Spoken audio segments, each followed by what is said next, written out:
right, guys. Guys, ready to go? Yes, we are. Based on what's going on, and even some of the people know this, you all, I think, are a part of history today. There's some things happening finally where people within and outside the intelligence community have had enough. A lot of former NSA, I know Bill Binney and others, NSA, CIA people like me, they've weaponized our intelligence agencies. The CIA and the NSA have not just been spying on us through the NSA domestic surveillance program, they're now spying on members of Congress. The Organization for Action, OFA, Obama's organization, is doing unbelievable abuses with their remaining connections to power. I'll talk about Hillary Clinton later. She's a lot more than people know she is. So you're a part of history in that we're seeing a coalescence of a lot of movements coming together. The movement of former and current intelligence officers, the current ones we won't mention, that are sick and tired of our intelligence agencies being weaponized against the people. Fed up. I happen to be one of them. I've been saying this since 2012. We have the voter fraud experts who are looking into some voter fraud, and they've got some pretty concrete evidence there. People don't know a lot of those machines are owned by Saudi Arabia, our voting machine. I mean, it goes on and on and on. So we've got those people joining us. We've got the Anons and Dr. Jerome Corsi, friend of mine, brilliant man. Let me just put in a plug for Killing the Deep State. I would get that and I would read it. I've been through the whole thing, and I can tell you he's spot on accurate. So everybody should read that book. And he did a masterful job in a very short period of time. So this is all coming together. These groups that used to be separate, and there were those of us who were individuals out doing this. Well, this is all coming together in one big movement. And the election of Donald Trump shows you the millions of Americans out there that are supporting this movement that's coming together. Hollywood and news, they try to make it look like they're the majority. They want to teach our kids in second grade that, hey, Johnny, you could be a little girl. Second graders. But they make it look like they're the majority because they put it in movies, Netflix films. They're not. They're 2 to 5% of the population. The rest are generally pretty good Americans that don't want their little son Johnny taught to think he's maybe a girl in the second grade. I mean, that's insane. But they make it look like they're in charge. Well, they're not. The movement, the revolution that started Donald Trump getting elected just goes to show you that they poked the bear. There's a big bear out there and they poked it. And it's waking up.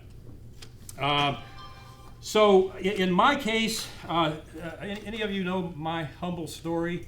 A few of you maybe. I've got a lot of talks I've done out there. I crossed the shadow government head on and caught them in a cover-up. Stood up against the cover-up, and every time this happened, I said, no, they wouldn't do it again, but they broke into my house, they poisoned my family. This is all documented with doctors' diagnosis. The doc said, my oldest son, Joey, his system looked like he'd been exposed to a burst of radiation. I had exposed a CIA cover-up that they were trying to hide. They broke into our house, they painted chemicals on the ceiling, we were bugged, we were followed, I was threatened multiple times until I'd had just about enough.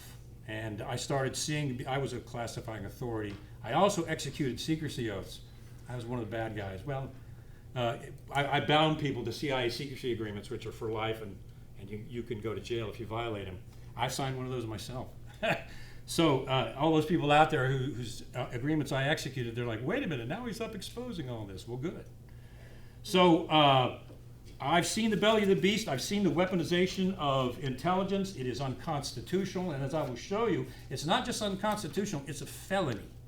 When the NSA was spying on us, our computers, laptops, phones, everything, 1.5 million bits, 1.5 billion bits of information a day, that's a violation of what? The Fourth Amendment.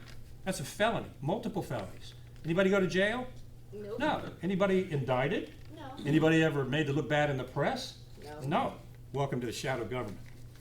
So, the march, I guess, March, Operation Justice, anybody go to that? Yeah, God bless you, man. Good for you. Good for you.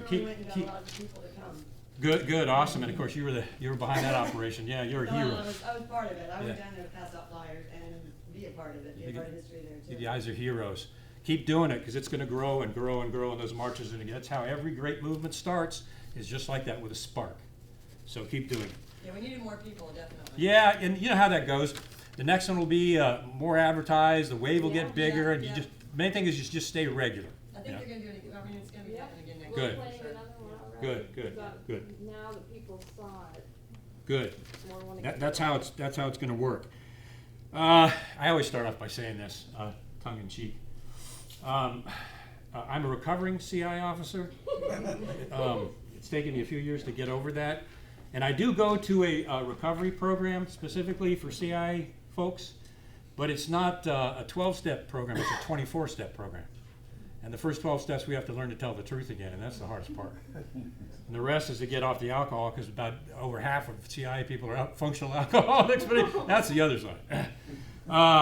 But there are perks to being a CI. I don't like the term whistleblower. I just personally don't like that. I like patriot or I consider myself a constitutionalist. And when I saw them grossly and still grossly violating the Constitution, I had enough, because I swore an oath to that, both foreign and domestic enemies. Sadly, domestic is our problem lately. But I swore an oath to the death to uphold that. But there are some perks to being a CIA constitutional whistleblower. For example, my mail's open before I get it. You know, I mean, that's kind of nice. I get a package, it's already been opened, they've looked at it for me. And this is true, my cell phone turns itself on all by itself, especially the nights before I give these, boop, it just comes on. Isn't that nice? I don't even have to press the button. So that's kind of cool. I get third-party logins into my computer all the time, and there's no third party anywhere near us. But they're popping into my computer. When I wrote From the Company of Shadows, my computer crashed 3 times, and I had a ghostwriter working at the time, and our computers crashed at the same time, and she was in Indiana. Oh, wow. So the last perk is I travel a lot, and if I get lost, there's always someone following me. I can go back and ask directions, and I'm good, no problem. So, and I have to tell you, a lot of that has actually happened. My house has been broken into. They painted a poisonous chemical on the ceiling. All the things that I thought the CIA would never do inside the U.S., they did. And sadly for them, having been trained by them, I caught them every single time. I have it on tape. I have chemical samples. We have signed affidavits, so much so that we forced the CIA to go to, the judge did, go to a mediated settlement, forcing the CIA to settle with me and our family for them being poisoned, which almost never happens. The CIA signed the settlement agreement, one of which was a letter of apology to me for what they'd done, and then a monetary amount for the medical bills for my family. So we thought it was all over, but what they did was they contacted my attorneys 3 days later, and they said, we're not going to abide by the legal settlement. And Clint, my attorney, said, what do you mean? That's a legal document. You can't just blow that off. And they said this certain director said, not only if he doesn't take a fraction of the settlement with no apology, no letter, we're going to invoke the state secrets privilege, and we're going to seal, you tell him, we're going to seal his case so that if he talks about it to anyone, he's going to prison. And Clint called me, and I said, absolutely not. They signed not only no, but H double toothpicks no. They signed a legal agreement, and they're going to abide by that. 1 week later, the CIA implemented the state secrets privilege on my case, sealed all the evidence, the doctor's diagnosis, the poisonings, the environmental studies that I had done. The environmentalist who did the study was shot in the head, execution style. All of that was suppressed under the state secrets privilege, and not even our Congressman Frank Wolf could have access to it. That's how the state secrets privilege works, and I'll talk about that. So I had a big decision to make. This was in 2012 when the book came out. Am I going to let this happen, or am I going to say enough is enough? You talk about tyranny. This is as bad as it gets. So I said, no. I even had my bags packed, ready to go to prison. I mean, really, I prepared. I'd watched some prison shows, you see how you navigate. I'm sick, I was ready to go. So I came out and I went to the Washington Post, and I said, I got a story for you. And when I talk about Operation Mockingbird later, anybody heard of that? It's still going on. I'll show you how. I called the Washington Post. It wasn't really the reporter's fault. He was being pressured by management. I told him, and I was careful. I was a classifying authority, so I know what to say and what not to. The Washington Post, as they do, went straight to the CIA and reported my contact. And the CIA recruited him, and he called me for the next 30 days trying to get classified information out of me, because as soon as I said anything, they come and get me. Washington Post, Mockingbird Post, now owned by Jeff Bezos of Amazon, who has a $600 million contract with who? The CIA. The CIA. Everything goes full circle. So we were followed, vehicles parked outside my house. I was harassed for almost 10 years, but I'm still here. Because they know darn well there's nothing they could do, because what they blacked out and what they put under the state secret privilege was illegal. Break-ins, poisonings, and on and on and on. We have kind of a stalemate, and I'll talk about the book later. But it has not been easy. It's been real stressful, and it took a real toll on our family, especially my ex-wife. Really, I mean, no woman should be subjected to being followed, her house being broken, and things like that, and our marriage couldn't survive it. Messages received And from Greg Hansen. well, that's the chief of staff for the president. I'm only kidding. It's called Turn Your Phone Off, bozo. Hold on just a second. You ever have a friend that sends you more text than you would like? Yeah, we all have them. All right, stand by. We all have one of those, don't Yeah, we? we do. Yeah, I just got up this morning. Well, thank you for sharing that with us. All right, hold on a second. We usually use this for the books downstairs, but she's off. Regarding this, everything I do is public because that's my safety net. If we have other meetings where these don't go inside the room, if you're carrying one of these, this is a bug. It's the best bug ever made, actually. And you see that mine is off. They can turn the microphone on remotely, even though your phone is off. Yeah. So, Your location services are turned off. what's that? What if your location services are turned off? But your phone's on still? Still, yeah. How do they do that? Satellite. And that's all I'll say. So it's still, even though you turn your location services off, your GPS is still out. Airplane And mode. The 911 thing, they say it's always. Airplane mode. Some people think that's safe. It's not safe. What about with battery out? I was about to say that. The only way is to take the battery out and put it at least 3 feet from the phone. Now, guess what they're making now? Razor phones, right? Where you can't take the battery out. What? Don't get one of those. Or keep it in a shielded aluminum grounded can with a lid on it, or an ammo can. Because it's hard for EMF to get through tin. What about what? Lead. Lead is even better. All right. The lead thing is best. Yeah, lead is best. What about silver? Silver's good, yeah, and you can also eat it. It's good for getting rid of viruses. Okay, all right. So well, let's get going here so we can get through this. We're going to be talking about primarily the unconstitutional or the weaponized use of government secrecy. Our government is out of control. Their power is in the power of unconstitutional secrecy and doing things that they don't tell not only us, the American people, about. They don't tell our congressmen, our only representatives, about either. It's now a way of doing business and has been since 1947, 48, went into operation when the CIA was created. It was given covert operational approval without congressional approval. It was written in by Truman, who later regretted it. The CIA's dark ops is unconstitutional. There's no law anywhere in the National Security Act of 1947 that says the CIA has any legal authority to engage in any covert operation anywhere. But they've been doing it for years, and it's expanded to become a monster. What I do, let me go back to this one because it's so important. I say this every time because we know this, but we have to be reminded. The Constitution of the United States is the supreme law of the land, is it not? Yes. It supersedes, and I used to teach criminal justice, it supersedes our entire criminal justice system, doesn't it? Which means if you violate the U.S. Constitution, what have you done? You've committed a felony, right? If you break into somebody's house without a warrant, what is that? It's a felony. Yep. So this isn't just a nice philosophical document that was written because it's warm and fuzzy and it makes us feel like Americans. No, this is law right here. Numero uno. So if the government breaks this, they've committed felonies. And we'll see that they have with impunity.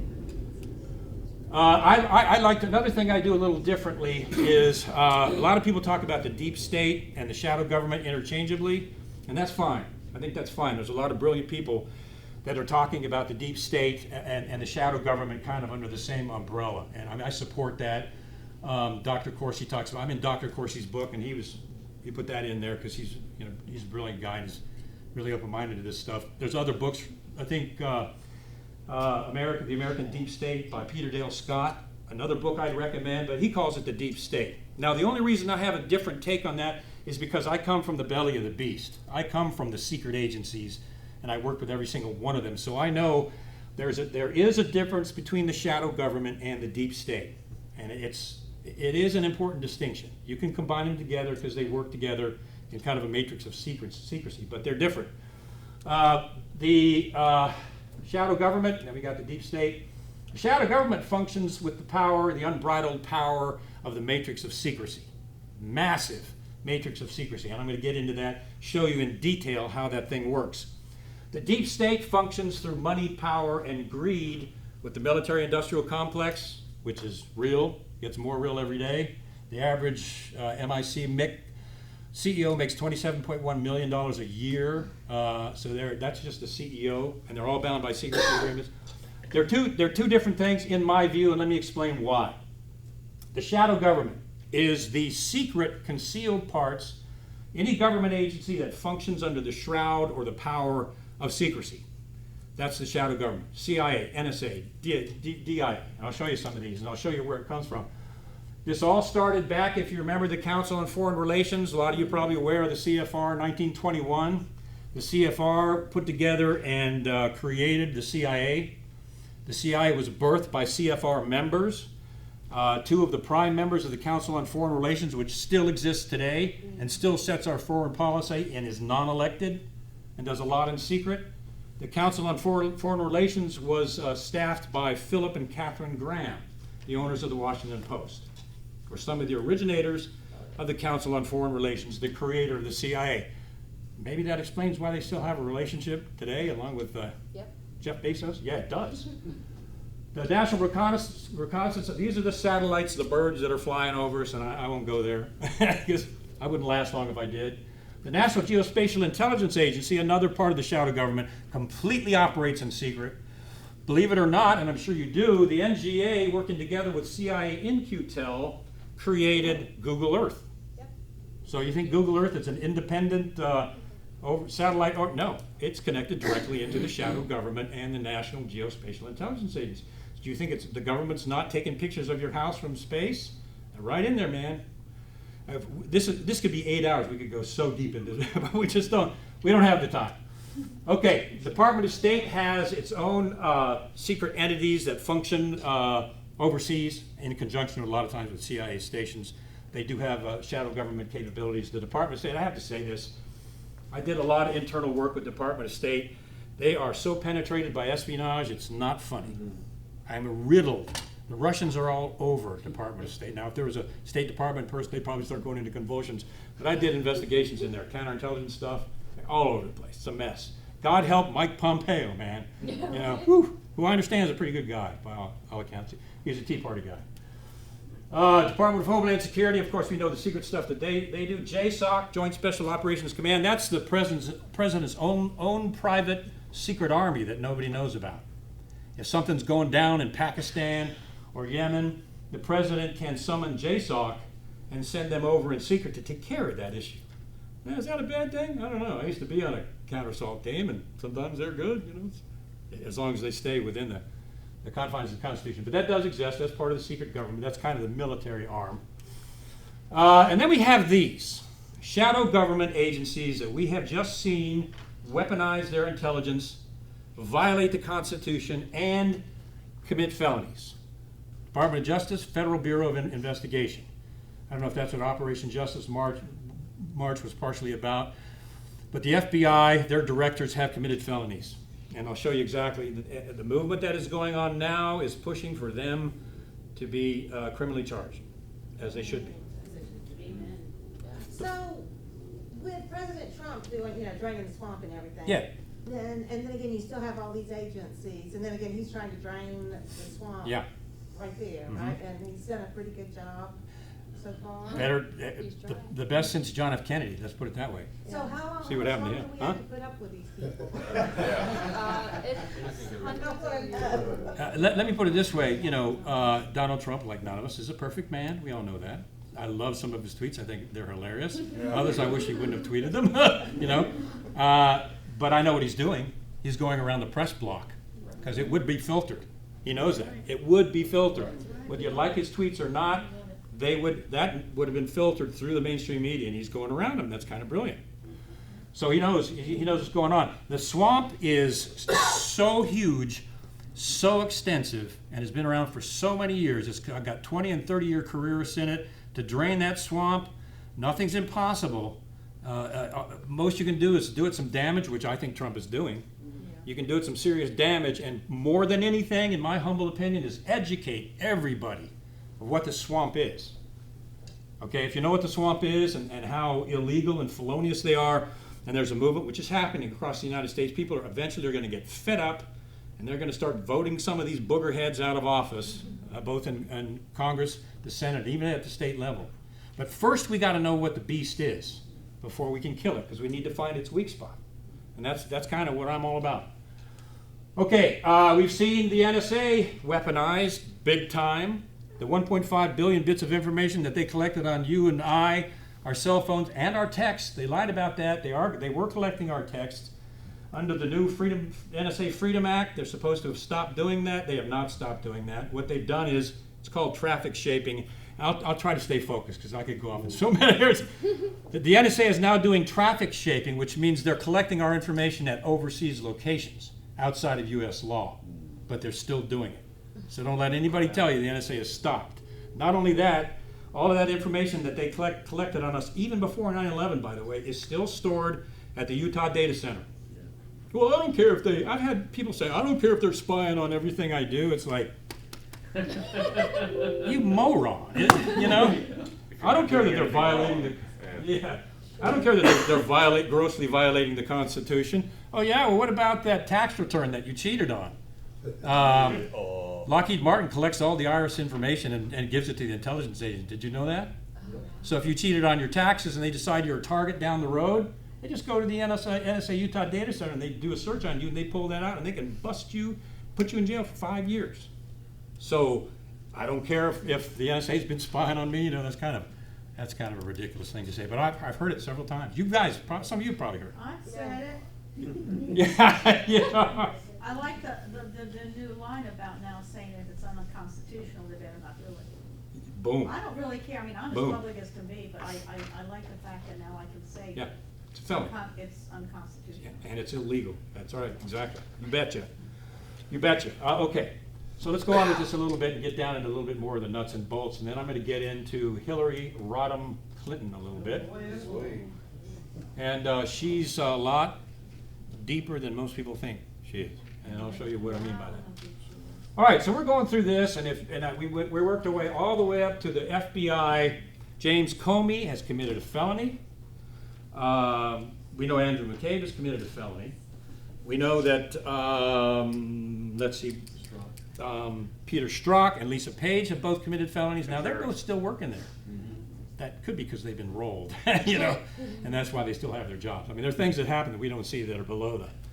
I'm not real happy with Jeff Sessions, but you would hope he would be doing something like that. Okay, so the FBI has weaponized intelligence. They have committed felonies. I'll show you exactly where and why. And they've abused NSA surveillance. They unmasked Susan Rice, Samantha Powers, the UN ambassador, unmasked over 260 names of Americans from NSA surveillance. What the heck is the UN ambassador, Samantha Powers, doing with access to NSA information, unmasking members of the Trump team? UN ambassador, what the heck? Now, Susan Rice was the National Security Advisor. They have access to that, although she lied about it and said she never did it, and later on unlied. And she made a complex spreadsheet of all the Trump people and their names unmasked, you know, and they were after Trump and his team, pure and simple. So the NSA has been grossly abused. NSA is tied to Silicon Valley at the hip. I was talking to somebody. Google started off with NSA funding and CIA algorithms. Facebook has backdoors and regularly gives intelligence information to the CIA. The CIA's branch In-Q-Tel, which is what connects with Silicon Valley, is involved with every single major Silicon Valley social networking company in this country, taken over by the shadow government. So is social media safe? Well, I think we're kind of seeing that. No, it's not. Not at all. We understand that the shadow government has taken over the U.S. Patent Office. Somebody was talking about this earlier. They've taken over the U.S. Patent Office, and the Department of Defense And the intelligence agencies, if there's a patent that they want, for example, backdoors on chips and phones, if there's a patent that they want, they can come in and take it from the patent designer. Just take it legally. National security, boom. Just take the patent, and they've done it multiple times. Remember the Rose Law Firm with Hillary Clinton? What kind of office was that? It was a patent office. She was a patent attorney. You can trace her dark deeds all the way back to patent law, federal patent law in the Rose Law Firm. Anyway, that's a whole nother 3 hours.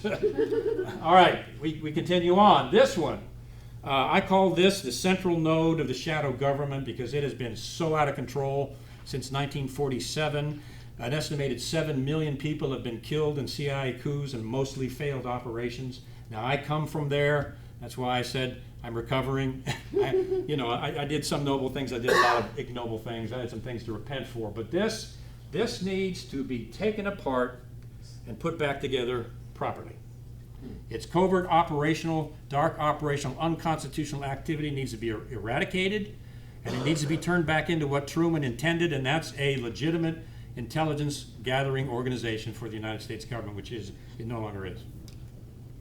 And it breaks into houses.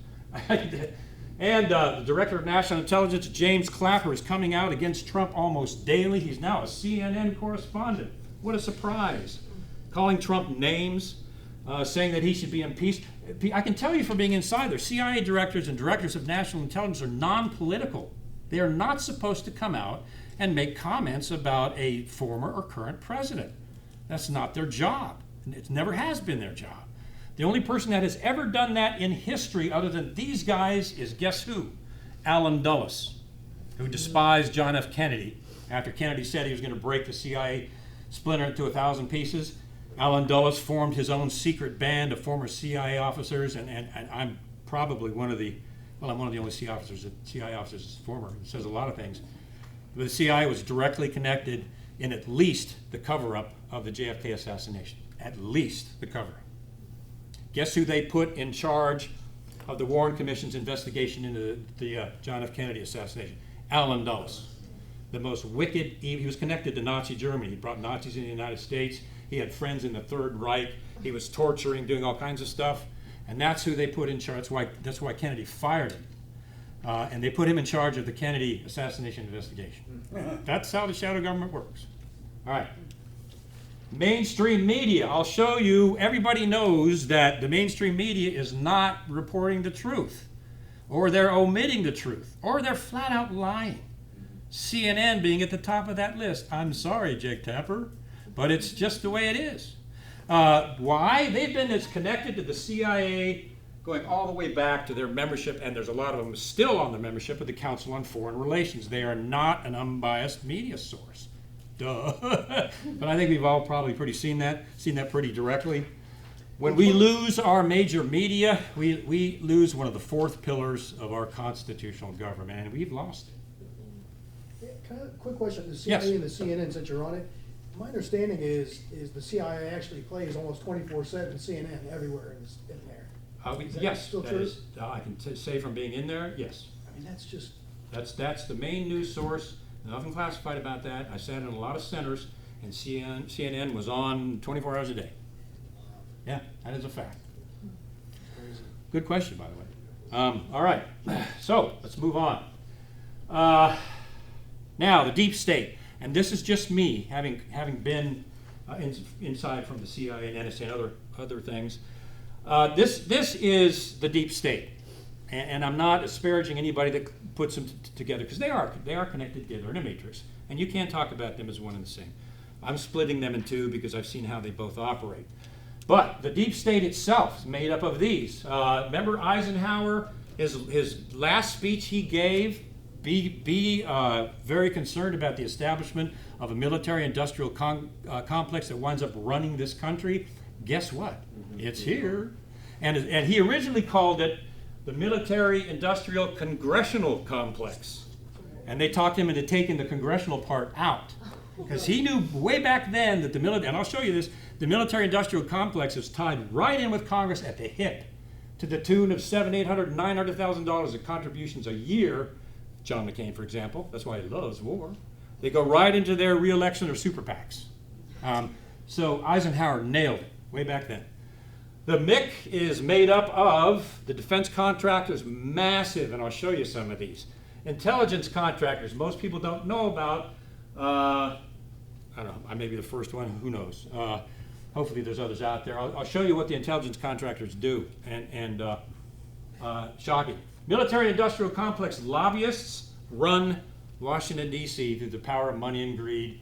They can either create or destroy a congressional, Congress or Senate career, make or break. They are trying to destroy a president right now.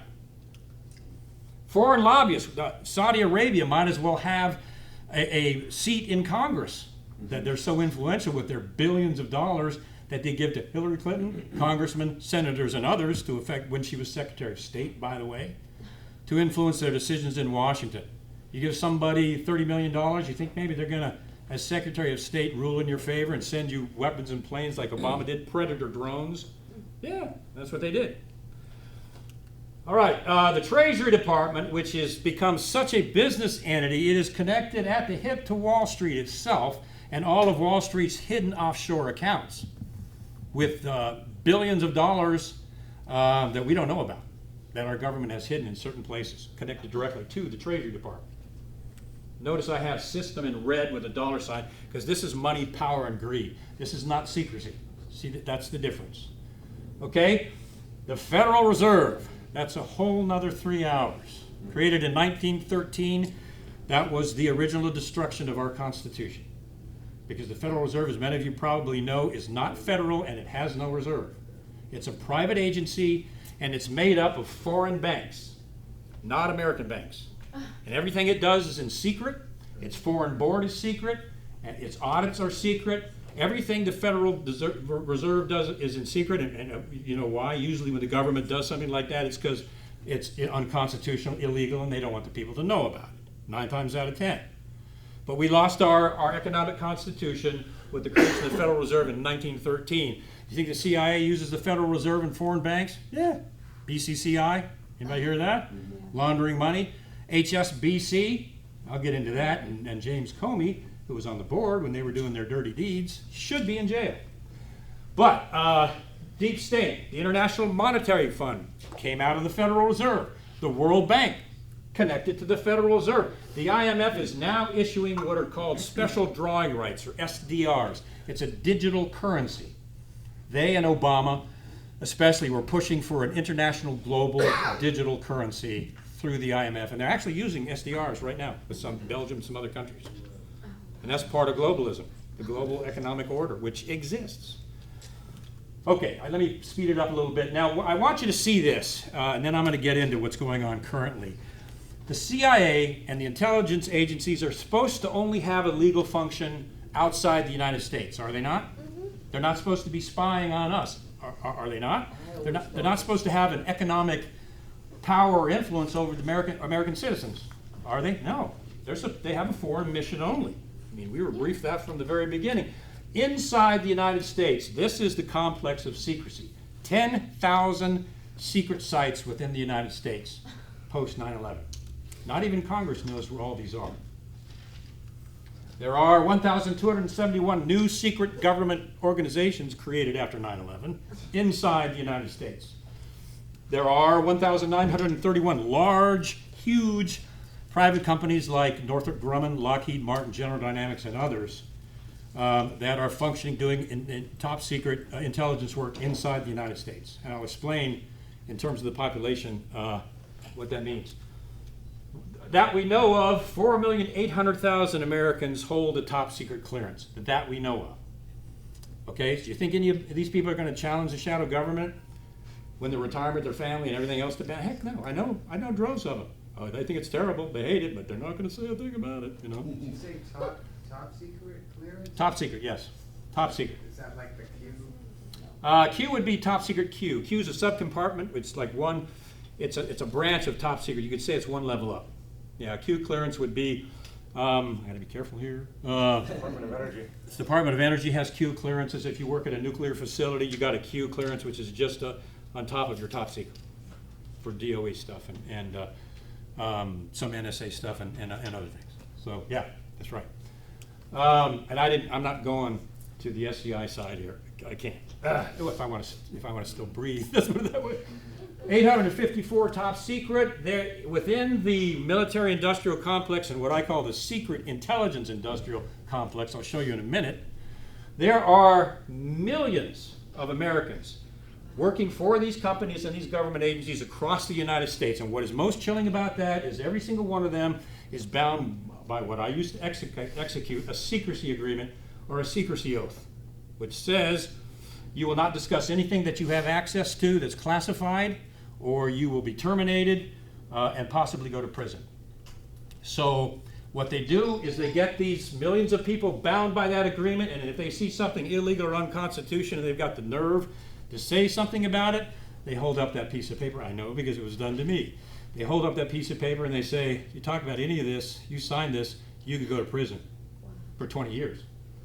So do you think anybody's going to say anything about any unconstitutional activity that they see? No, unless they want total destruction, or unless they're crazy like I am and happen to love the Constitution. That's what I was going to get to. Yeah, exactly. So what you're telling me, you're not too bright. Yeah, I'm a moron when it comes to I'm trying to put this together. If you go back and look at the first thing I released, and I hadn't come out completely, at least so they could see who I was, the last thing I said was, you don't mess with a man's family. Right. They mess with my family. Absolutely. I mean, I loved my kids more than my own life, and they were poisoned. You don't do that. I was ready to die, go to prison. I'm seriously. You don't. That was my line in the sand. You don't do that, but they did. Now, if anybody decides to have the kahunas to violate this, then they'll hit him with that. The state secrets privilege, the ultimate authority of the federal government. And if we have time, and I think we do, I'll get into this. They did this to me. I've got evidence of what you did. I got tape recordings. I got signed affidavits. I've got samples of the toxins that you put in there. If they're forced to mediation, they have to mediate because I had the goods on them. And then what do? They invoke the state secrets privilege and seal the case from anybody, including Congress. Anybody, including a congressman that accesses that information, can go to jail. Yeah, and they use this all the time. There's a movement coming out to expose, this has been used thousands of times. There's a movement coming out now, people are starting to come out and expose that it's been used to shut them up as whistleblowers in the intelligence community. It is the most tyrannical power that our government has. It was used to silence cases against the NSA domestic surveillance program. A group went in, sued for the NSA information on the domestic surveillance program, and guess what they invoked? This. Shut it all down and sealed it. Once it's sealed, no one can ever see it again. Are you familiar with the JTF MAGA? The what? JTF MAGA. JTF MAGA, no. Apparently they are members of the Intelligence Committee who consider themselves to be Christian and whistleblowers. Oh, those guys. Yes, those guys. Yes, I am. You are familiar with them? Yes, I am. All right. And I can tell you that they're really starting to kick it. So I'll just put it that way. Yeah, I mentioned before earlier that there are former and current intelligence officers that are coming together now, and yeah, One of them. Yeah, we got to be careful because it's pretty cool. Finally, I'm going to get a bumper sticker that says I was talking about the deep state when the deep state wasn't cool. I mean, we thought I was going to be arrested any night. That went on for 4 years. Yeah. So Kevin, Yeah. 4.8 million top secrets. Yeah.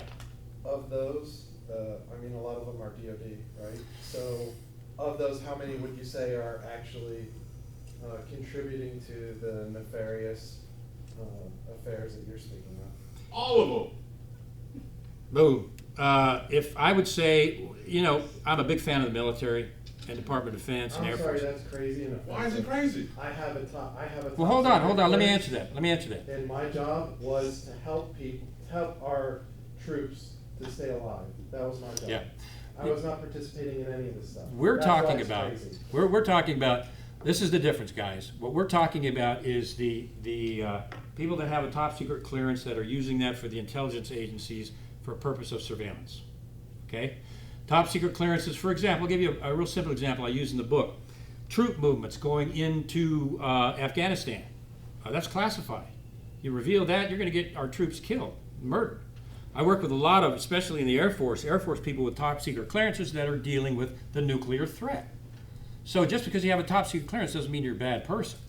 right. Okay, I mean, seriously, I know people right now, good people that have top secret, that are doing honorable things. That's a good point. Both those points are good, but the difference is, we're talking about people, I'm talking about intelligence officers who have seen the abuse, the weaponization of secrecy.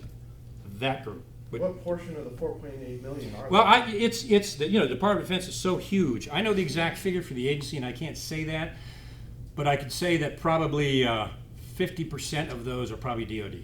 If I know you're gonna rob a bank and I'm sitting in the hole, does that make me complicit?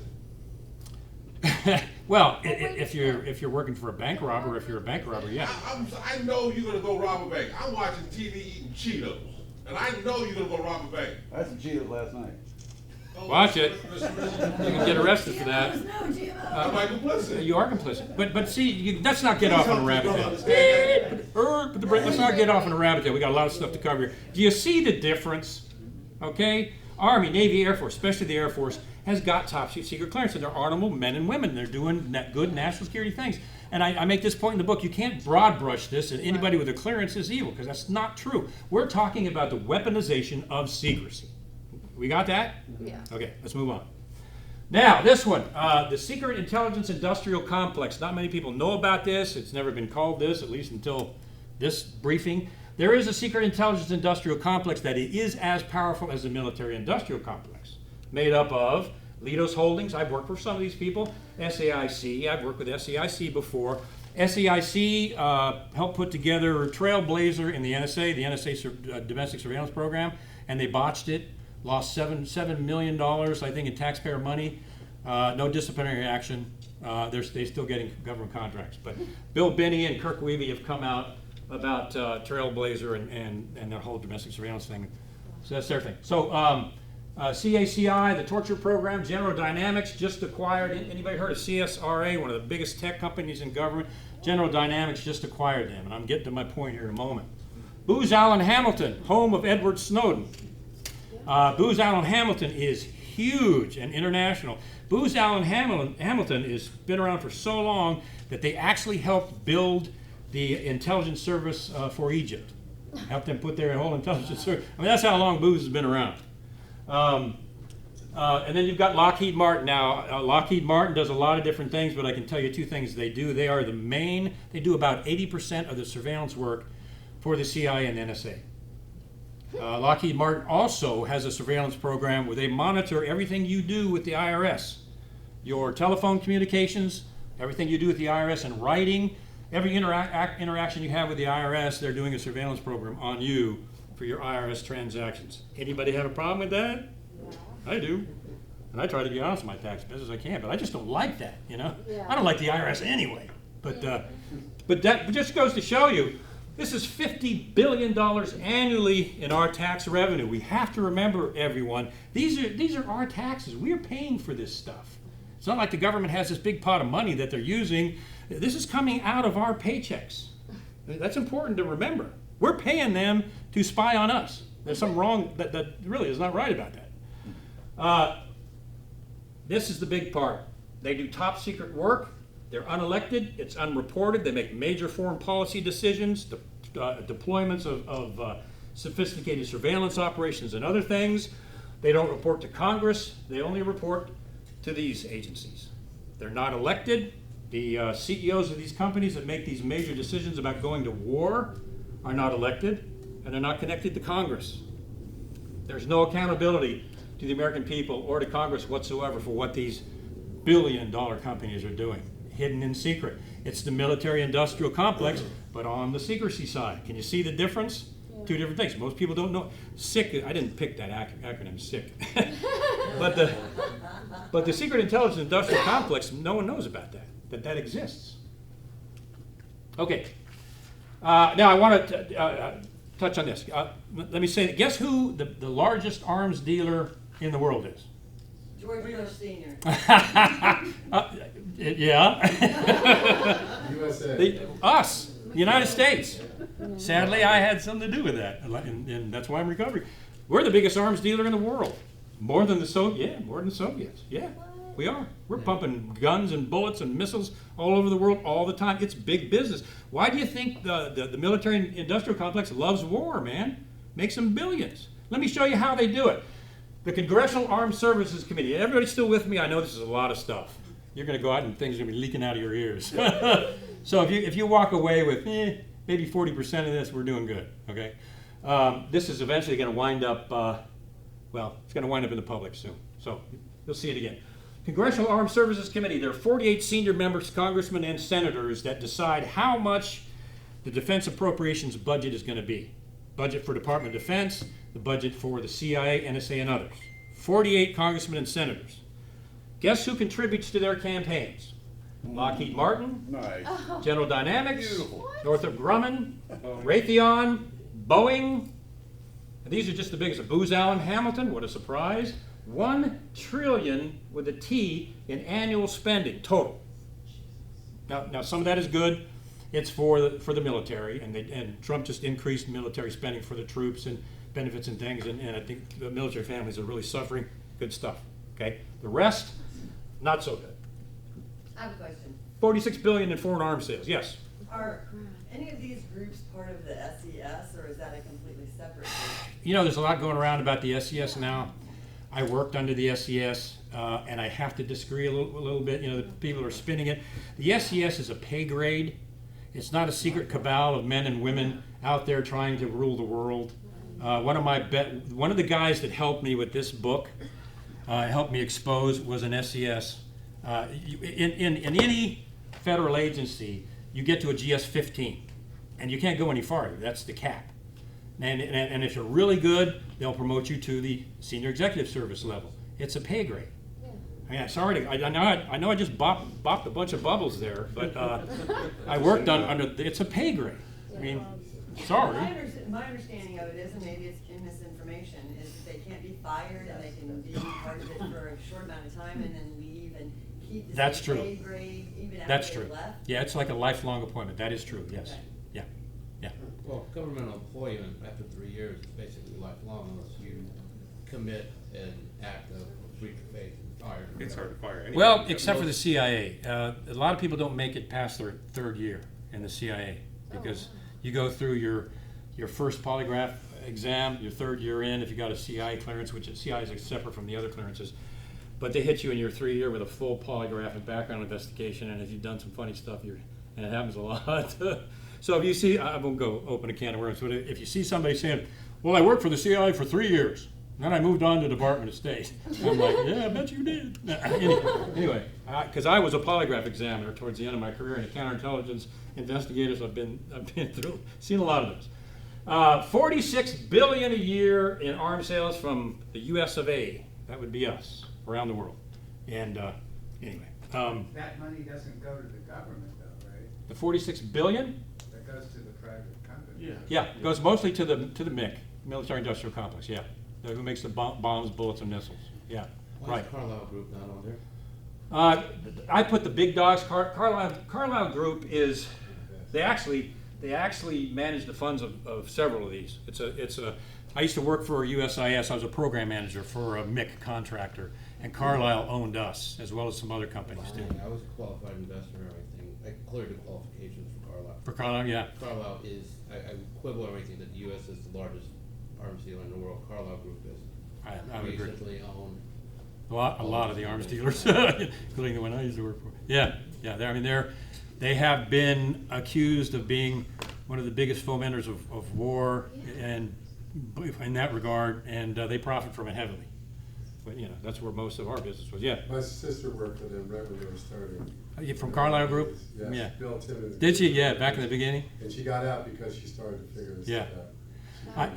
With USIS, and you won't hear me knock any company. I worked for USIS. I was the program manager for the Department of State Anti-Terrorism Assistance Program, and we trained foreign anti-terrorism units, police units all around the world.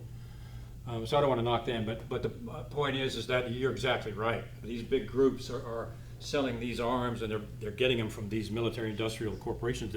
That's how they survive. And I know, having been a program manager, you either go out and you get that arms contract, or you lose your job as a program manager for that. So they have to get these things the way the system is set up, or they either get fired or their company loses a bunch of contracts. Here's the kind of upsetting part. Each one of these contractors gives every single, individually, every 48 members of the Senate Appropriations Committee an average of $700,000 a year into their reelection and into their leadership PACs. Isn't that illegal? No. No. Shouldn't it be? No, there's a congressional mafia that's actually a legal mafia. There's a book out there, Peter Schweitzer, written about Congress. I'm drawing a blank on the name. You should get it. Read it. Anybody remember? Gosh. Anyway, he writes it about Congress, milker bills and all that stuff. It's a legal mafia. Secret empires? No, I heard that about that one. You can look up congressional corruption and Peter Schweitzer and you'll find it. And after you read it, you'll probably want to take a shower. But anyway, they contribute $700,000 to every single one of these people a year, including our buddy John McCain. I call the shadow senator. I do not like this guy. I'm sorry, I just don't. He gets a year into his reelection and PAC $694,508 from these contractors. No wonder John loves war. You know, ching ching. You know. He was a Navy pilot. I think he just likes it. Yeah. Plus he's anyway. Yeah. I think there's a dark side to old John. I think like Star Wars. But yeah. What were you saying? He was a Navy pilot who was captured and under communist. Did they call him Songbird or Yeah, something like that? it did. Yeah. There's And some. each contractor that amount? Yep. Or all of them together? Each one individually of the 48 senior members of the Armed Services Committee get an average of $700,000 per year for their reelection On campaign paper. or their That's leadership. what we know on paper. And that's our tax. We are paying for it. We don't want to pay for it, but we are. No, I'm saying there's also an underground black market that you're not talking about. In Congress. In the United States and all over the world. Oh, yeah. Well, we get into human trafficking. That's another lecture, which is tied into what we're going to go into in a little bit. But yeah, I've got some friends that are experts on human trafficking, which Donald Trump is kicking the sap out of, by the way. Over 10,000, right? Over 10,000 arrests, an executive order, and they just nailed, what was that website that was trafficking? Backpage. They just nailed Backpage. Do you hear that on the news media anywhere? No. They're saving the lives of kids and from pedophiles and did CNN report what a great no? They don't care. Schmucks. They don't care. They want to destroy the guy. Is it licensed to profit? What's that? Licensed to profit? No. Maybe it'll jump into my brain here in a little bit. It's a orange book with white letters. I know. I can see it. He wrote "Throw Them All Out," and then he wrote. That was the second book. The first book was Extortion. Extortion. Yeah. Peter Schweitzer. Read it and have the shower running, so you can take a shower. I mean, it is a legal mafia on Capitol Hill. I mean, there's a few. I like Rand Paul. He's a constitutionalist still. One of the few. The rest of them are as dishonest as. Trey Gowdy. I like Trey Gowdy. He's a great orator, but the problem is, in all the great speeches he gives, nothing ever happens. All talk, no walk. You know? What about Yeah. Paul Ryan? I don't like Paul Ryan. I'm glad he's leaving. First up. I mean, why wouldn't Paul Ryan join up, whether you like Trump or not? I always have to say that because I get all kinds of letters and emails. Whether you like Trump or not is irrelevant. If Paul Ryan wants to drain the swamp, he should be right in there with him, and he's not. That's correct. So, He's part of He was it. against it at first. what's that? He was against it at first. Yeah, he was. Oh, absolutely. Yeah, him and a bunch of other rhinos. Yeah. I'm sorry. I just have a sense to be honest. You know. That's okay, that's what we like it. We agree. Okay.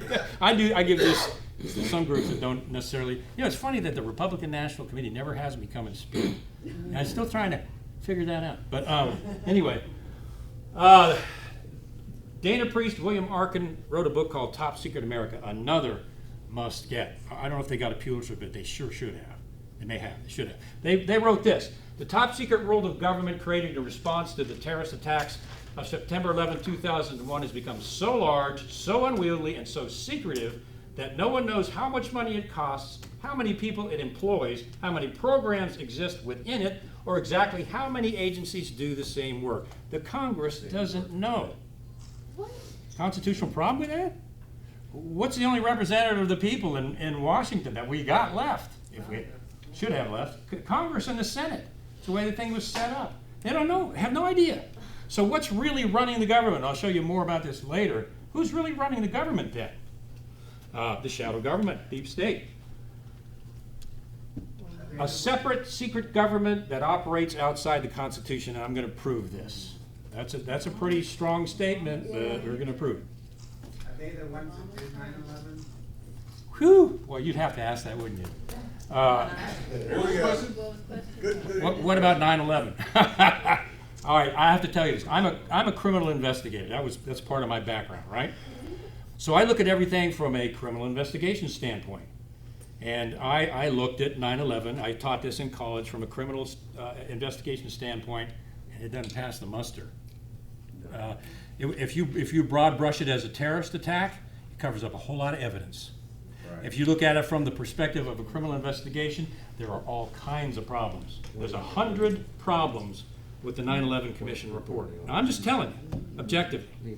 Now, I'll tell you later what my opinion is. It was not just a terrorist attack. Was Tower 7 hit by a plane? No. No. How did a 40-story building collapse? It was a free fall too. There wasn't even any resistance, and it collapsed from the inside. If you got any doubts, watch that film, and then come back and tell me that fell because there was a fire on the 5th and 6th floor or whatever. You know? Did that building house the largest domestic CIA office outside Virginia? Outside of Langley, yes. Possibly. Not possibly, yes. Well, He said. That's what he said. go with him. So, I mean, come on, people. This is the problem. When you cross, there's a psychological line most Americans can't cross. If 9/11 was not just a terrorist attack, but it was done from inside help, to cross that psychological barrier, most people will not do that. Because if you cross that line, when you cross that line, my gosh, would our government or someone connected to our government or someone unknown to our government would do such a horrible thing? Somebody would speak. Or is gross negligence? Either one of those options, you can no longer trust government ever again as long as you live. Now, I don't trust them anyway, but so that's just there is a lot more. There's some wicked. I'm going to show you some of this wicked stuff in human form. It's very concerning. Have we created a monster with this shadow government? Yeah. Big time. Is it out of control? Yes, it is. Can we ever bring it back into control with the movement that we're starting? We all right, let's keep going. We got a lot of stuff. Now, I put this in here humbly, so please understand. In my book, I was able, through Freedom of Information Act, to get my actual CIA performance appraisals in there. I didn't do that because I think I'm a tough guy. I did that because I knew that the CIA and others were going to come out and say, he never worked there, it's a sham. Well, yes, I did, because as soon as I got the performance appraisals from the CIA, I put them in the book before they could do anything about it, okay? So I was a CIA branch chief manager, protective agent on the DCI security staff, and that's where William Casey became a Christian on his deathbed, and there's a pretty cool story there. I was an internal counterintelligence investigator, internal staff security investigator. Forgive me, anybody that's ever had to take one of these. I was a polygraph examiner. I executed a lot of polygraphs, which is like worse than going to the dentist. Anyone's ever had one. I was an overseas human counterintelligence officer, and I was a program manager in the military-industrial complex. And I put, just for the trolls out there, my actual performance appraisals in the book. And I did that to shut the trolls up, because I knew they were coming, and they did. Some of them came from the agency itself. And I know I know their lingo. Dave, I wrote back and said, I know who you are, Dave. Anyway, so that's why that's in there. That's the only reason. And that shuts a lot of critics up. I have a YouTube channel with this. I have this whole lecture in 3 different videos. And I get trolls on there all the time. And anyway. All right, real quickly. The shadow government controls every branch of our elected government. That's important to realize. When I say the shadow government specifically, and the deep state through lobbyists, but the shadow government specifically controls Congress. It manipulates congressional hearings, and I'll show how. The only agency that refused to provide any information about what it knew before 9/11 was, guess who? The CIA. It was secret. It was classified. So no one knew what the CIA was doing before 9/11 because they refused to turn it over to the commission. And the CIA has that kind of power over Congress. They have that kind of power. I know, I was there. They have that kind of power to withhold information that was supposed to be given to the American people for the biggest murder in our history at one time. And the CIA wouldn't, it turns out that 2 of the alleged hijackers were CIA assets, for starters. But They had no right to do that in a constitutional republic, did they? No, but they did. It's the kind of power they have. They withhold clearances from congressmen and senators. Rand Paul, who is the only courageous one I know of, comes out and says this stuff. Well, Senator, I know you'd like to look into what the CIA is doing in Syria, but you just don't have the clearance for that. You know, you're not cleared. You're not a member of the Gang of Eight, so sorry, we can't. You don't have the need to know, or you don't have. They pull that all the time, all the time. Classified documents to conceal illegal activity. I'll show you some not so funny examples of this in a little bit. They classify budget info. Did you know that the CIA's budget is secret? Not even Congress and Senate knows what the CIA's budget is. Aren't those our tax dollars that they're using? That's right, they are. Isn't that Congress? Aren't they our representatives? How our taxes are spent? Isn't that? Yeah, but they don't know that. No one knows what they spent. They block congressional scrutiny by this. I've seen it personally with my own 2 eyes. They will block Congress from any information they don't want it to see by invoking the state secrets privilege with impunity. Does the Committee on Intelligence have access to the budget? You mean the Senate Select and the HIPSEs? The Gang of Eight does. The HIPSE and the Senate Select Committee on Intelligence and the House Permanent Select Committee, the HIPSE and SISI, 8 members do. The other members of Congress do not. So that's the compromise the United States has made, where other foreign nations run their intelligence agencies completely in a secretive fashion. Our interface is supposed to be the committee. Which is a sham. Right. And I'll show you why it's a sham. The HIPSE and the SISI, forgive me, they're window dressing. And I've seen that personally. Matter of fact, I know of cases that the HIPSE and the SISI were supposed to be investigating that were piled behind a locked door almost to the ceiling that they weren't even touching. Now, if you were a congressman or senator, would you want to dig down into the lower intestines of the CIA and ruin your whole career? No. Unless you're an exceptional person, no. You're trying to save the nation, you might. Just like a whistleblower. Yeah, don't we wish we had people like that? We do, that's why we're here. Well, boom, exactly. So how do you solve that problem then? If you're going to protect your national interests and your secrets, you can't expose that information to someone like Cynthia McKinney, who's going over to Iran, right? Yeah. So how do you protect that information from a woman like her? It's a double-edged sword because you remember Thomas Drake, who exposed the NSA surveillance program and went internally to do it, and they destroyed him, raided his house, hit him with espionage charges, and were going to put him in prison for 20 years, and he committed no crime. Yeah. Now he fought it. They got him off with a misdemeanor, and he's still looking over his shoulder. One of the top code breakers in the NSA is now working at an Apple computer store. They ruined his career.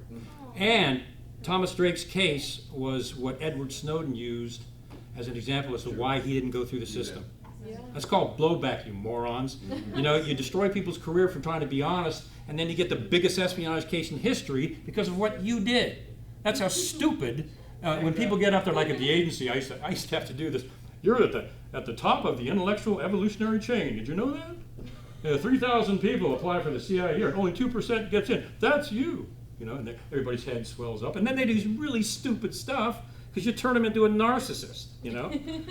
Well, you mentioned Cynthia McKinney. How about a Secretary of State who's got a server in her backyard? We're getting there, brother. Hang tight.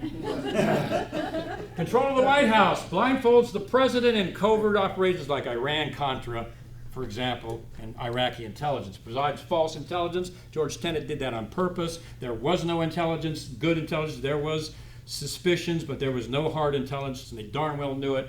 And we entered into a war in Iraq. They're teaching this in military colleges now. The single biggest military mistake in U.S. history was the invasion of Iraq. Destabilized, and Russia said that, Putin, and he's right. Not that I'm a Putin fan. Yeah, well, George and W. Completely destabilized the Middle East and put Iran in charge, who was supposedly our enemy. Now, if you trace back, it was the CIA that overthrew Iran, so that came back too. But anyway, we won't go there. So they control the Congress, the White House. They will influence the re-election of the president. Are we seeing that now? Are we seeing the shadow government and or the deep state trying to destroy Donald Trump and make sure he never gets re-elected? Yeah. How did Donald Trump get elected? Us. The 35 in this room? They poked the bear, man. The bear that out there got poked and got mad and went out and voted. Yeah. And there's more of us than there are of them, even though they try to make it look like it's the opposite. Anyway, they also manipulate, the shadow government does. And so what am I doing here? I'm proving that the shadow government manipulates our elected government. That's it. Now, most people, I mean, God willing, when you walk out of here, and myself included, will be a little bit more informed than when we walked in. Because most people don't know this. This is actually happening. Judiciary. FISA judges, that is a secret Supreme Court. Now, is it necessary? Yes. If in the case of Uranium One, the Soviets were targeting Hillary Clinton, and they were targeting the government, and they were targeting the FBI to acquire our uranium. That's just a counterintelligence fact. Okay? So you want a FISA warrant on the Soviets if they're spying on government officials to take their... Yeah, you do. Do you want a FISA warrant to spy on a presidential campaign or a sitting president? No, you don't. And lastly, state secrets privilege. Controls the entire judicial branch and will shut a case down like that, supposedly forever, with one exception. Anyway, see how they manipulated elected government? All three branches. This is developed since 1948. They have it perfected. They have penetrated the entire governmental system like a squid, and they're everywhere. Okay? Now, here we go. Let's get into the meatier, potato-eater parts of these, if that's a word. I think I just invented a word, didn't I? Sounds good. Donald Trump comes in and challenges the CIA. I don't think that JFK was only shot by Oswald. He said several years ago. Secret Service. I don't think, I think a lot of what the CIA does, and especially the NSA, is unconstitutional. Donald Trump was that 5 years ago. He's making these statements before he even was going to run for office. There were ears that were listening to that. So he gets elected. And Shadow Senator Minority Leader Chucky Schumer comes across on Rachel Maddow's show, and he says this. They, the CIA, FBI, NSA, intelligence committees, if you cross the intelligence community, they have 6 ways from Sunday at getting back at you. So, you know what he's saying right there? Threatening. If the President of the United States crosses the intelligence community, they will destroy you. That's what he's saying. And he knows. Yeah, he said it in public, on the Rachel Maddow show, in public. He wanted it out there. Yeah. You know what's good about that? Is we have Sunday. Yeah, that's right. Try it on that day, buddy. Yeah. What a chilling statement, you guys. Seriously, you ever heard that said about a president ever since here? That's Alan Dulles. Have you ever heard that said about any president since JFK? No. That they would like to take him out, and in my humble and meek view, they will do it physically if they have to. And I'm sorry, I just know the way it works. They will, if they can't take him out by destroying his character, impeaching him, using the 25th Amendment, then they'll try something else. Well, they just got up to bomb Syria. What was that? Well, that's a whole nother subject. The last chemical attack, there were some questions about that. This one, not as many. Whatever your opinion of Donald Trump, and I think most people in here supported because they poked the bear. And this is the way I like to put it to people. That is irrelevant. Well, Trump's a narcissist. He ran around with his wife. He stands on his head at night. I'm sorry. We're not talking about Trump the person. We're talking about Trump who is the president who is shaking up the shadow government and literally kicking the sap out of the swamp. You know? I don't care if he drives a Volkswagen sitting on his head. If he's breaking this stuff up, that works for me, man, because I've seen how badly and people have been killed by shadow government operations. I think that so far under Obama, we droned 8 wedding parties, going after one suspected terrorist, killed everybody in the wedding party. Why? It wasn't on the news. Oh, amazing! I know. Are there enough good guys in the government? What's that? Are there enough good guys in the NSA? There's a lot of good guys in the NSA. There's a lot of good guys in the CIA. I'm a big fan of the military because I think there's more good guys. I still have friends in the CIA doing some noble things. The NSA, especially Department of... Yes, there are. Tens of thousands of them. And what I saw, the higher I got up, is you have kind of a layer. And I'm talking the intelligence agency here, so don't misunderstand me. you have a layer of all the good employees and even the ones in the field that make these things work, and then you get up into the inner annals of, let's say, the CIA. I liken it to a castle with dark chambers, and each compartment is another chamber within a chamber within a chamber. You get to the top of the CIA. I was on William Casey's detail. I was able to get this through. I lived in his house. We were with him 24/7, and William Casey was engaging in operations we knew nothing about. Wow. One of which killed 84 innocent women and children when they went after the wrong terrorists. We lived with the guy. We didn't even know. You see what I'm saying? Yeah. So until you get into those upper levels, you don't know what they're. What about MK Ultra? Are they still doing that today? I don't know. I never saw that. I work with all 4 different directorates, and I never personally saw them continuing the mind control program. I did. Some people are convinced they do. All I can tell you is I don't know. I never saw it. What about UFOs? I get these emails. Anyway, let's not go off on that. I can tell you that Air Force technology connected to the intelligence community in terms of aerial aircraft is about 50 years ahead of what we see out there. They got some seriously cool stuff flying around. Are there UFOs outside of that? Very possibly, yeah. I'm just not an expert on that. I'd talk to someone else on that one. So there is an internal Cold War within Washington. Has anybody noticed that? Yeah, and it's nasty and it's getting uglier by the day. The CIA, John Brennan, with a torture report, hacked into Senate computers on Capitol Hill and spied on the Senate. The CIA spied on the U.S. Senate inside the United States because they wanted to see what was in the torture report, which was more than waterboarding, by the way. And so, by the way, is that a felony, anyone? Yeah. Spying on the Senate, surveilling your bosses. The Senate Selected Committee, that's his boss. Unconstitutional. Thank you. Which makes it a felony. Yeah. The Senate Select Committee on Intelligence is his boss, his constitutional boss. And he spied on them on their computers on Capitol Hill. Was he indicted? No. Was he charged? No. Is he in jail? No. What's he doing now? Threatening people. Threatening Trump verbally. I mean, why would he be threatening Trump like that unless he's got a skinny skeleton somewhere in his closet? Yeah. And he's a contributor for MSNBC now. Or Imagine that. Clapper went to CNN, he went to MSNBC. Yeah, isn't that amazing? From one shadow to the next. So when they caught John Brennan committing a felony, you know what his response was? And this is classic because I've seen it so many times. Mr. Brennan, you committed a felony and you spied on the Senate. His response was this. Oh, your people access classified CIA information and they could go to jail for that. So I wouldn't go. They're like, what did you just say?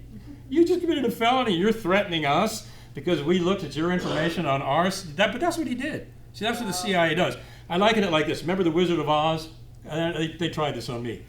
Oh, big, powerful Oz, you cross me, I'm going to destroy you. And then Toto pulls the curtain, and there's this little guy in there pulling the levers. That's the CIA. We're big, powerful, we're going to destroy you. No, until you stand up to them, they're like, oh gosh, this is going to go public.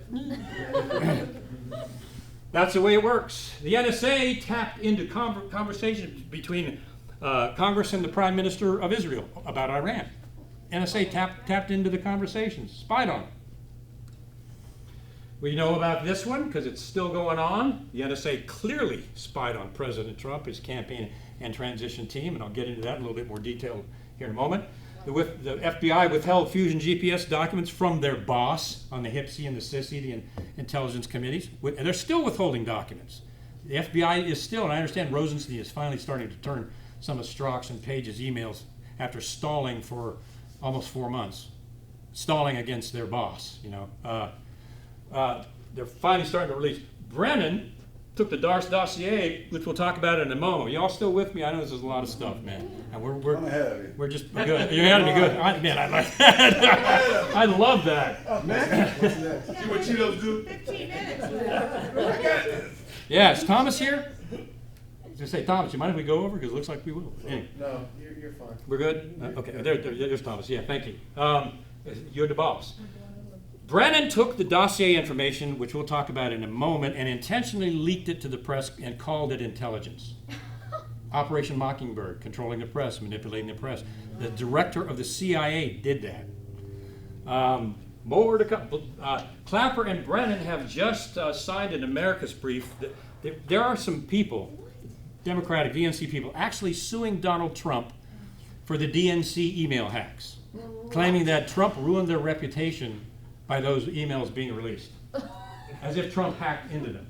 We all know that that was a hard drive pass. It wasn't a hack at all.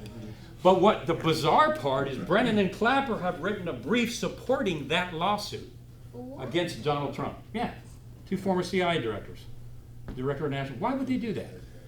Satan. Skeletons. Satan. The devil. And we know about this because I'm going to talk about it in a moment. That guy should, if he doesn't go to jail, he should go to church on Sunday. Protect the Clinton. What's that? You think they'll let him in? Well, maybe if it's a deliverance service. NSA unmasked Trump. We know about that. This is just more attacks on the president. They leaked classified White House communications. We now know that was Andrew McCabe that did the leaking. And after he leaked, he put out a memo saying, "Better find this leaker because this is illegal," making it look like it was someone else. He's bright. Yeah, he's not the brightest candle in the pub. Public statements by CIA officials. Michael Hayden. Some people refer to him as Elmer Fudd. Michael Hayden called Donald Trump a useful idiot. I think it was John Brennan said that he was, I guess, so ignorant he was easily manipulated by the Russians. No evidence of collusion, no intelligence to back that up. It was an opinion statement by the director of the CIA against a sitting president. CIA, I know because I work for several. CIA directors do not make political public statements like that unless something's amiss. The CIA leaked the dossier. We're going to talk more about this. Clapper leaked to the media himself. And Pompeo is leaving. I predicted this to my wife. I said, he ain't going to last long because he's a pretty decent guy from what I understand. So you want to take Mother Teresa and put her over a mafia organization, how long is she going to last? I'm not saying he's Mother Teresa, but you take somebody with even a sliver of ethics and you're going to pick him the director of the CIA, they're going to lie to him. I've seen that happen. But if he ever starts digging, which may happen, he's like, "Get me out of here," you know? So he's out. Too honest. The lady they're putting in, no comment there. I mean, we'll see how that works out. But Pompeo's going director of state where I think he belongs. But I didn't think he'd last there long. Special prosecutor, I'm going to get into detail on this because I'm going to get into Hillary Clinton stuff that probably the first time this has been released, but people need to know who that lady is. And I'm not talking politically either. I'm talking in terms of shadow government. The special prosecutor, Robert Mueller, was appointed by Rosenstein, and it's a fraudulent appointment because the special prosecutor, one, has got to have a specific scope by definition for that investigation. Specific scope. If it's Russia collusion, it's that only. You can't go anywhere else. Is he going somewhere else? Yeah. Yes, he is. So he stepped out of that one. The second stipulation for a special prosecutor is there has to be a crime has been committed. Has there been any crime committed? No. With collusion. No one has proved collusion. No one has proved a crime. No one had done that before they appointed Mueller. This is an operation. Oh, Robert Mueller is one of the most upstanding men of intent. Poppycock. I'll show you that's not the case in just a moment here. No, he's not. Robert Mueller is out for one person, and that would be Robert Mueller. Russian Dossier. All right. I'm going to start speeding up a little bit because I know this is a lot of stuff. What about the news media? What about it? Yeah. Yeah. Why doesn't the news media report some of this? Or why doesn't the news media? Probably because of who owns them. Which news media? You're getting warm. Who controls the media? Because someone's controlling them, aren't they? Obviously, they're controlled by somebody because they're deleting the news, twisting the news, and publishing outright lies, and trying to destroy Donald Trump with everything they've got, and ignoring the things like the child trafficking things that he has done to stop that, completely ignoring it. Why? Who's controlling it? There's a matrix. There's two things. Absolutely. There's two things. Remember Operation Mockingbird, CIA Operation Mockingbird, where the CIA was paying journalists to go out to ABC, NBC, all of the major new networks and seed CIA stories into the mainstream media to deceive the American public into thinking that the CIA is honest and like James Bond. And, you know, there are things that the CIA has done that James Bond would never do, by the way. Ain't no James Bond. But that's what Mockingbird was all about. They paid journalists until George Herbert Walker Bush. I'm not a fan of H.W. I think he was around back when JFK was taken out, and there's evidence, but they're not going there. So George H.W. Bush came out and said, we're going to stop paying journalists. We got caught, so we're not paying journalists anymore to report fake stuff about the CIA. Not doing that anymore. What they didn't tell people was, but from now on it's going to be voluntary. And the CIA has a whole lot of cool ways to make things voluntary. Like Jeff Bezos, give you a $600 million contract if you work with us. What's Bezos going to do? He's like, where do I sign? You know, I'll never talk about this. That's fine. $600 million. That's how they do it. They get them with contracts, and then once they got that contract and they've signed that secrecy oath, they're done. All right.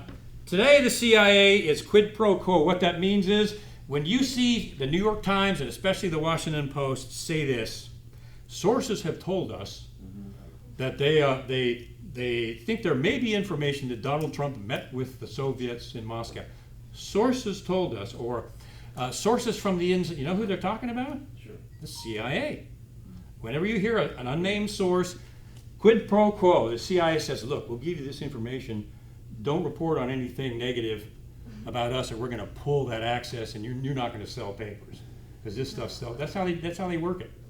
We give a little bit to you. You don't say anything bad about us. We keep giving you these sources and make you look like you're connected to the CIA. That's how they do it. Is that manipulation of the news media? Yeah. Dang right it is. There you go. The Pentagon Military Analyst Program, the guy got a Pulitzer Prize for doing this. Before the war in Iraq, they paid generals, a couple of which I know, with a script to go out on all the news organizations and make it look like the Iraq war was the way to go. And that they had legitimately found weapons of mass destruction, and they knew where they were, and they even had schematics and a little bottle that they gave to Colin Powell. He's still pissed about that. But it was a disinformation campaign by the Pentagon.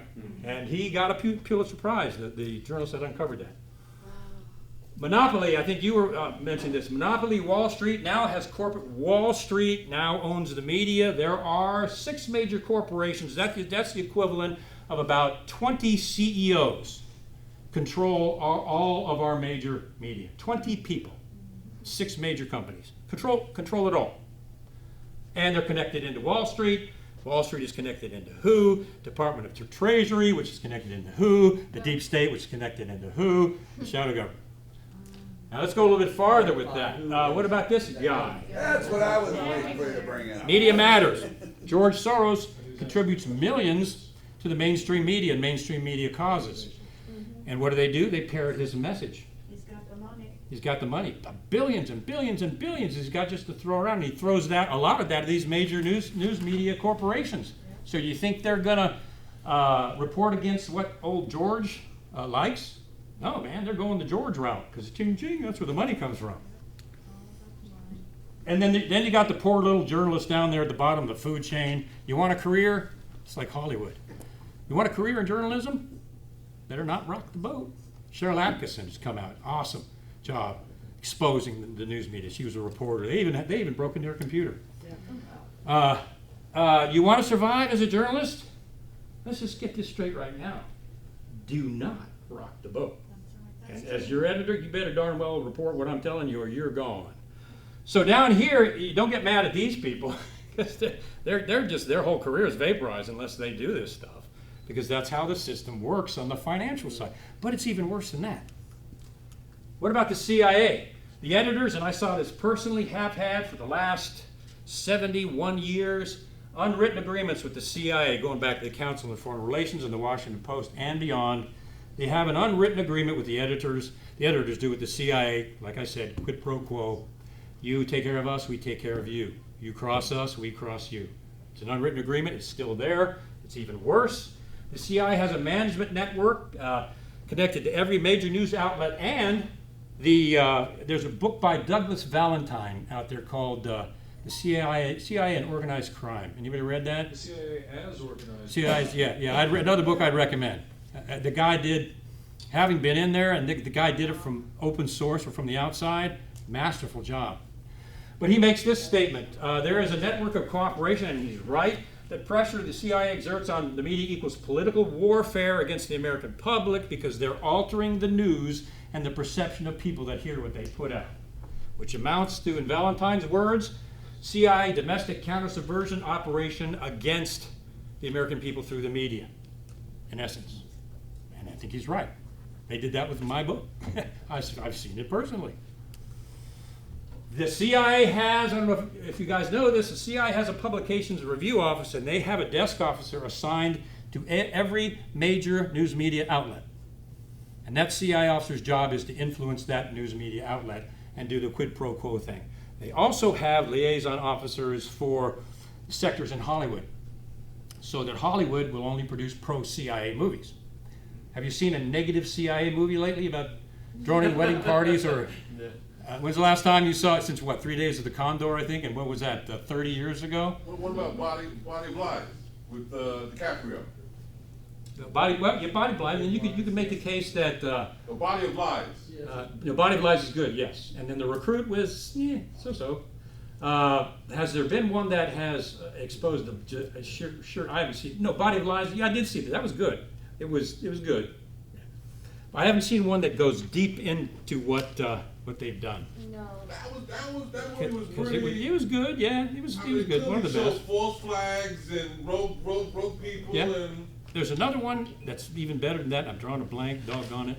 But there's shows like Alias that make the CIA. Alias in 13 hours, not 13 hours. 13 hours. I did the thing with Tonto. Not 13 hours. The other one about the capture of Bin Laden. A lot of which was just absolute BS. The CIA fed them classified information for that movie, and I'm drawing a blank. It's when they went in and got Bin Laden and Zero Dark 30. Thank you. Zero Dark 30 is a lot of untruths in that movie. A lot of things the CIA did not do in that movie, and they did not find Bin Laden through waterboarding or intelligence. How did Hillary Clinton crush the path to 9/11? Well, then I got a slide coming up that may answer that. So hold that question, and because that's a good question. Okay, so we know that the CIA has influence directly on the news media. The CIA will always black out. Well, I mean, why do you think yours truly hasn't been on CNN with an interview about the abuse of state secrets privilege? Think they're going to have me on there? This is Kevin Shipp, who exposed the state secrets privilege. Not going to happen. But they will not. They black out CIA, for example, Operation Phoenix, where they assassinated 46,000 people in Vietnam with assassination pistols. Actually happened? I know it did. Believe me. And Assassination pistols. So they built little special assassination pistols. You just walk. Like the one they used on JFK. Huh? Like the one they used on JFK. Well, I'm not going there. Are you going to talk more about Phoenix or? I know I'm not going. It says too much in Phoenix, but you know about it, and well, the Valentine book gets yeah. And as a matter of fact, he does. Yes, and he has a real good part on that.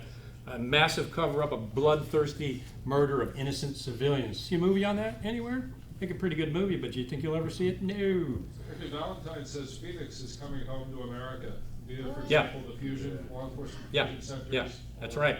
And I agree with him. That's why. He had entree through William Colby to everyone who was part of Phoenix. Yeah.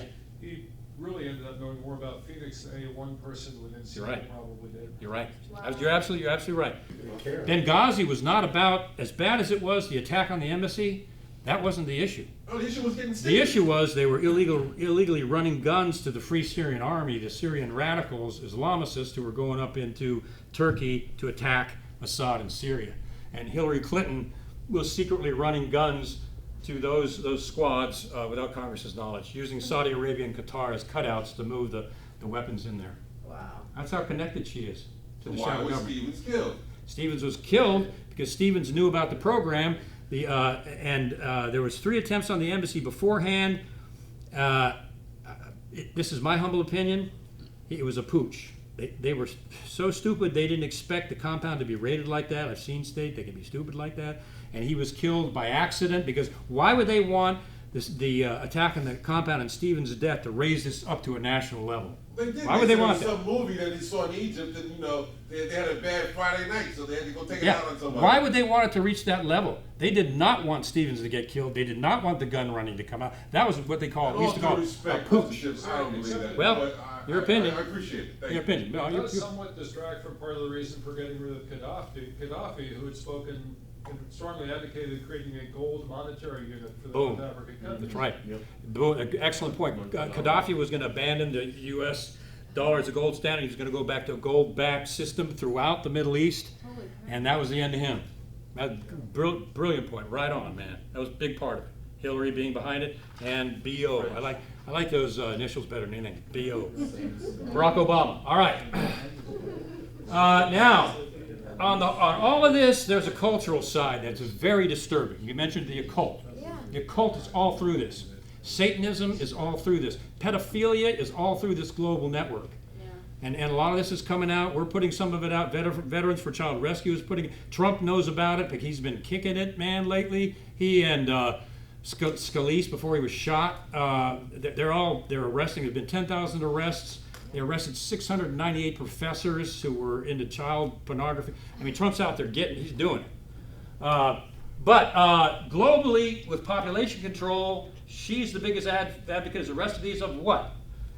International abortion up to the 9th month. Yeah. Now, I'm not pulling a moral lecture on you guys, but this is a 9-month-old baby here. Does that look like a lump of flesh where you can pull the head out and cut the spine with a scalpel and yank it? Is that right in anybody's mind in here? No. Well, it's right in her mind. Not only is it right in her mind, she wants the U.S. to pay for that in other countries. It's a sacrament for them. A sacrament. This is a cult. This is evil at its core. Yeah. Really. I don't know how else to describe it.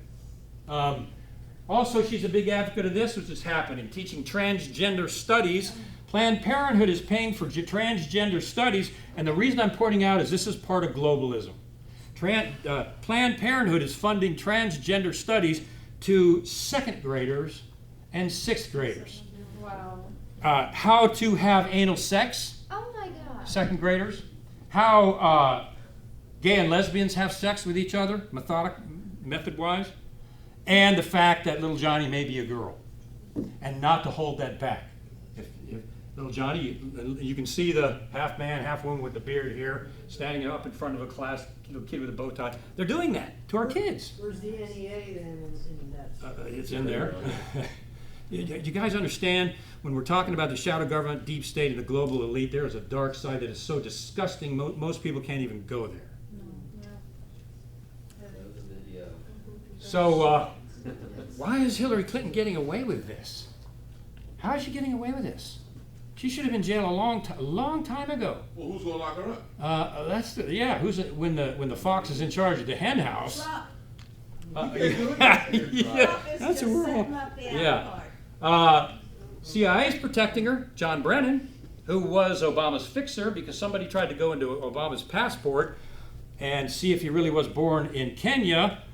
Brennan was in charge of that private company at the time, had the 2 people fired, scrubbed those passports for Obama, and was subsequently appointed Obama's Undersecretary for Homeland Security and Counterterrorism, and then Director of the CIA. Now that's a whole nother lecture, but so he's a fixer. How about James Clapper out there pounding on Trump right now? Lied about the dossier, leaked to the press, said he was a Hillary Clinton supporter. How can these people support somebody who's a known criminal? Right. I mean, seriously. Some of these people are supposed to be law enforcement officers. Christopher Steele, we'll get at him later, the former MI5 guy that made this ridiculous dossier.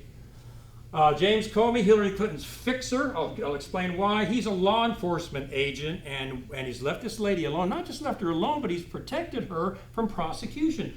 Once again, you got to ask why. What the heck? WTF or whatever. Then you got to McCabe, who actually falsified the FISA affidavit so the NSA could spy on a presidential campaign at Trump, the Trump's transition team, and unmasked 260 names of Americans. John McCain, the shadow senator, is the guy that disseminated all of the dossier information to the FBI and the CIA. He's got some skeletons in his closet, and we just won't go there, but I do not like that guy. And all of this dossier stuff, the information came from, guess where? Russian intelligence. What? The FSV, which is the replacement for the KGB. That's where the information came from. Now, if they're so worried about the Russians taking over the election, why did they get their information from Russian intelligence? Check me out. Check me out. Go to SarahACarter.com or any other credible site and just check me out. And that's how bizarre this is. And of course, NSA joined in, 260 names. Susan Rice and Samantha Powers. Susan Rice unmasked names. Samantha Powers already opined about this, complained about this. Susan Powers unmasked 260 names as the UN ambassador. Wow. What the heck? All right, the largest charity, I don't have to go through these because there's, the Clinton Foundation, man, is one of the biggest criminal enterprise scandals in American history. And they're just starting to crack that nut. There they are, the smiling pair. Oh, Bill Clinton's always, oh, it's like, you know, I don't know whether he's getting goosed or what's going on there, but he's always got that kooky grin on his face. DO leadership, Comey, Mueller, and Rosenstein all protected, has protected the Clinton Foundation. It was under investigation. And all three of these FBI supervisors protected the Clinton Foundation from being criminally investigated. Dropped the investigation when the evidence was everywhere. And then you got to ask yourself, why? So let me go through this. It's a global charity fraud. There's no evidence the IRS provided final approval for the Clinton Foundation. There's no evidence of an IRS filing or IRS approval for the Clinton Foundation anywhere. Doesn't exist, including the United Kingdom. There's no documents in the United Kingdom. The millions that the UK contributors gave, there's no documentation that it's a legal entity, because it's not. The legal filings are missing in, I think, at least 20 U.S. states. In 20 U.S. states where they've been conducting business, there's no legal filing that they are a legal foundation. Yeah. Anybody know this? No. Oh, it gets worse. How do they have a bank account? Well, I'll show you. This Rod Rosenstein was doing the investigation of the Clinton Foundation at the time, and he missed a $37.1 million donation, the Clinton Bush Haiti Foundation, CBHS, it was called. A $31 million donation that went to a post office box in Baltimore and disappeared when their only headquarters was in Washington, D.C., their only office. They still don't know where that money went. Did Rosenstein investigate that? He was in charge of the FBI's investigation? No, it didn't do a thing. Just let it go. Clinton Foundation tax filings do not explain anywhere in the documentation what Bill Clinton did to get paid $17.6 million working for the Clinton Foundation.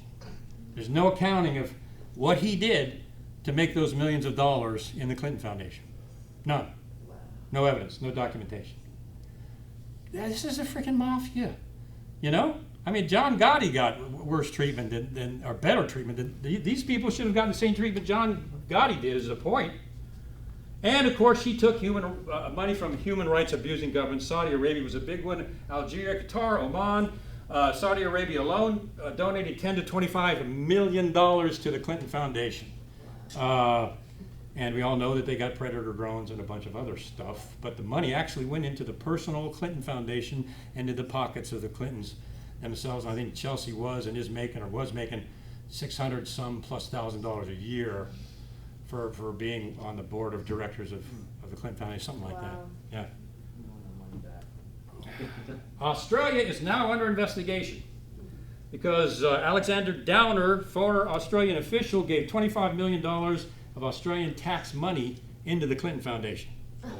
While Hillary Clinton was Secretary of State, maybe to curry favor from the Secretary of State and get a little bit of pro-Australian stuff going on, maybe? Wow. Australians are just starting to get real mad about this, I know, because I've talked to some of them. That's their tax money that Downer spent without them even knowing it. Into the Clinton Foundation. I wish it got better, I really do. Multiple frauds, U.S. foreign countries, defective filings made under oath across state lines using, they called it the Clinton charity. It's charity fraud, huge charity fraud by any other name. The family's illegal control of the Clinton charity. No family should be in control legally of its own charity. That's a violation of federal law. They are.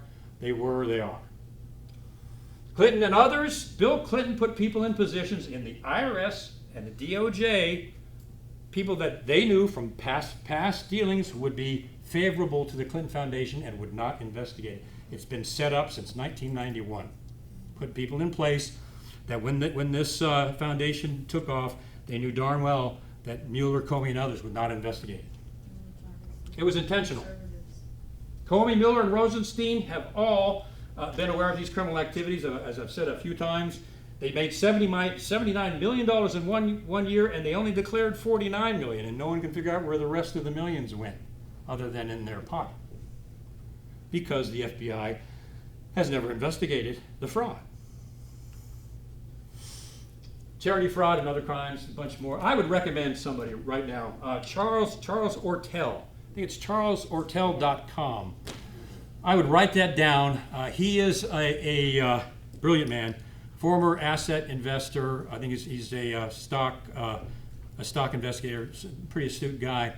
charlesortel.com. He has done probably the most detailed investigation of the Clinton Foundation of anyone I have ever seen.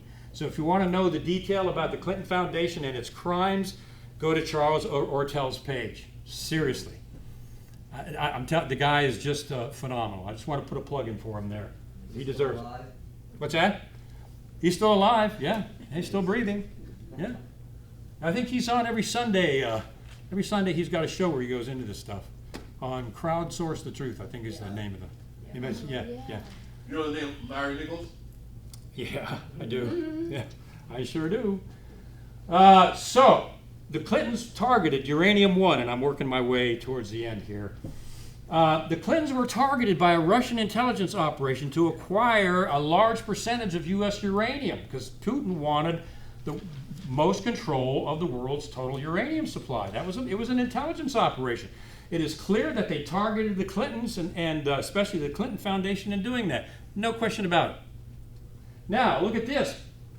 During that time, the Justice Department was already investigating the Russians for espionage, extortion, and blackmail inside the United States. There was an ongoing Department of Justice, FBI investigation going on while the Clintons and Mueller and others were pulling off the Uranium-1 deal. The FBI had an open investigation on Russian intelligence and manipulation of the Clinton Foundation. And they still did it, Mueller included. The Russian nuclear officials routed, the head of Rosatom, routed money directly into the Clinton Foundation, millions of dollars, while Hillary Clinton was Secretary of State. And the way you do it with charity fraud, because Joe Biden just did this, is Hillary Clinton didn't put that money in her name, she put it in Bill and Chelsea's name. See, like Biden just did with his son, with the Chinese government or some $1 billion thing. That's right. So you put the money in the Clinton Foundation's name while you're Secretary of State, so you're getting the money, but then you're kind of hiding it. It's called money laundering, basically. That's how they did it. Clinton Foundation accepted millions from foreign governments while she was Secretary of State, $25 million from Saudi Arabia into the Clinton Foundation while she was Secretary of State. I mean, there's laws against that. It's called foreign influence of a federal official. Was she indicted? Was she prosecuted? Has the mainstream media ever brought this up? No. Here comes the age-old question again. Why? Well, it's because it is a global initiative. Let's just put it that way. All right, the Russians, they assumed control of Uranium-1, $2.35 million into the Clinton Foundation. Bill Clinton got his $500,000 for his speech to the Rosatom Russian uranium-linked company. They got him, he got up there and opined about who knows what, and they paid him $500,000 for doing it because they were working him over for Uranium-1. So you've got, just in summary here, you have a former president who accepted $250 million in assets from foreign money while his wife was Secretary of State. Former president, Secretary of State, getting $250 million in assets from the Russian government and Saudi Arabia and others. I mean, it doesn't get weirder than this. I mean, you know, this could be a novel. Yeah, right. Did the Russians get the uranium? Yeah. They got it. Yeah, and so 20%. they 20%, and they came out and they said, well, that uranium only went to Canada. Or no, first they said it never left the U.S. Correct. And they traced, and they said, no, it went to Canada, and they traced it again, and it went over to Asia. They don't know where in Asia, but the uranium went to somewhere in Asia. What's funny about that is I have a friend of mine, her brother was involved in this. Yeah. And he was one of the ones that they got him for money laundering. Yeah. Okay, the weirdest thing about it, she's a good friend of mine, she's a little wacky, but she's like, people are following me. They broke it into my house, and I'm thinking she's lying, and she's telling me she goes to a motel room, she comes back, somebody's gone through her motel room through all of her stuff. So, and her brother was involved with this, and I kind of put it together, and I said, hey, did you hear about this, you know, the Uranium-1 with it? And she said, oh my God, my brother's involved in that. Yeah. And so he pleaded guilty to it for, and they haven't done anything to him yet though, but they've been following her around. I thought she was just being crazy. Probably not. Yeah. Well, you saw what happened to the Uranium One plane with a lot of the board of directors as it was taken off out of Moscow. Blew up and crashed. Did you hear about that? Yeah, I think there were 8 Uranium One businessmen on that plane. Wow. What a coincidence.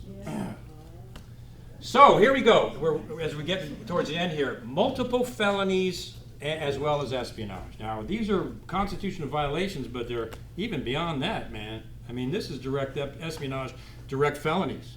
Hillary Clinton creates a secret server, conducts all of her Department of State correspondence. We already went there. The FBI opens an investigation. The DOJ submits all of Hillary Rodham Clinton's emails as part of a criminal investigation, right? What does she do? She takes 33,000 subpoenaed emails and deletes them, then bleach bits the hard drive so no one can ever find out what was on there. Because you destroy a hard drive, there's all kinds of ways you can put that stuff back together. And then she has her staff smash all the BlackBerries. Now, why would someone do that? Cover up. If they had nothing to hide or there was no crime? And why would the FBI and the DOJ not think, oh my gosh, this is obstruction of justice and destruction of evidence? But they didn't go there. They're happy that was done. I mean, what do you got to do? Just hang it right in front of their face? You know, crime. You know, hey, Comey, crime. No. Classified information. I mentioned that satellite stuff. Clinton Foundation, fake charity. In my humble opinion, that was involved in the server. Someone else, I think, made a good point. That's part of it. And I think there may have been some espionage involved, too. That's just the way I think. Peter Strzok interviews Hillary Rodham Clinton about the secret server and the emails. They don't put her under oath, and they're ordered not to take any notes. Yeah. So there's no record of what she did or did not say. She lied to the FBI 4 times, I think it was. I didn't really know where the server was. Lie number 1. Oh, well, I thought the C on the classified document meant A, B, C, D, E. I didn't know it meant classified. Lie number 2. She's briefed several times. I mean, there's four different lies where she committed to the FBI and was not charged. Now, what's the FBI's favorite charge if they can't find anything else? Lying to investigators, right? Didn't do it here, and I'll show you elsewhere, too. Comey drafted the exoneration. He and Strzok drafted her exoneration months before she was even interviewed about the crime. And they changed the wording from gross negligence, which is multiple felonies and falls under espionage. They changed it to extreme carelessness. Yeah. Which means exactly the same thing. Well, not really, not legally. Yes, I'm a law student. It doesn't mean the exact same Well, thing. in principle, but not legally, not on the books, no. The words aren't there, but you don't go to prison. What's the definition of gross negligence? Gross negligence is extreme carelessness. There's an intentional aspect to gross negligence, and if you remember, Comey said he couldn't really find any intent. That was important. Yeah, that's right. He was covering for it. All right. Under oath, Comey presents evidence that Hillary committed multiple felonies, and then turns around and says he's not going to charge her, and the whole nation gasped. You could almost hear it. They're like, what? So, she gets away with it again. But the coup begins, and this is, some people miss this. Why do you suppose Comey drafted that letter of exoneration before she was ever interviewed? Job application. Because, well, they never intended to charge her, ever. And I'll show you, because she goes way back. They changed the wording, I mentioned that. No gross negligence, no access. We'll talk about the dossier. I'm not going to go into that right now. They paid Christopher Steele. I got some more stuff there. We've been through all that, been through that. The same guy that interviewed Hillary Clinton and took no oath was the same guy that was put in charge of investigating Donald Trump for collusion, Peter Strzok. Same guy. Something's up. Comey leaked classified documents to the press so that it would lead to the hiring of his best friend, Robert Mueller, as the special prosecutor. This is an operation, man.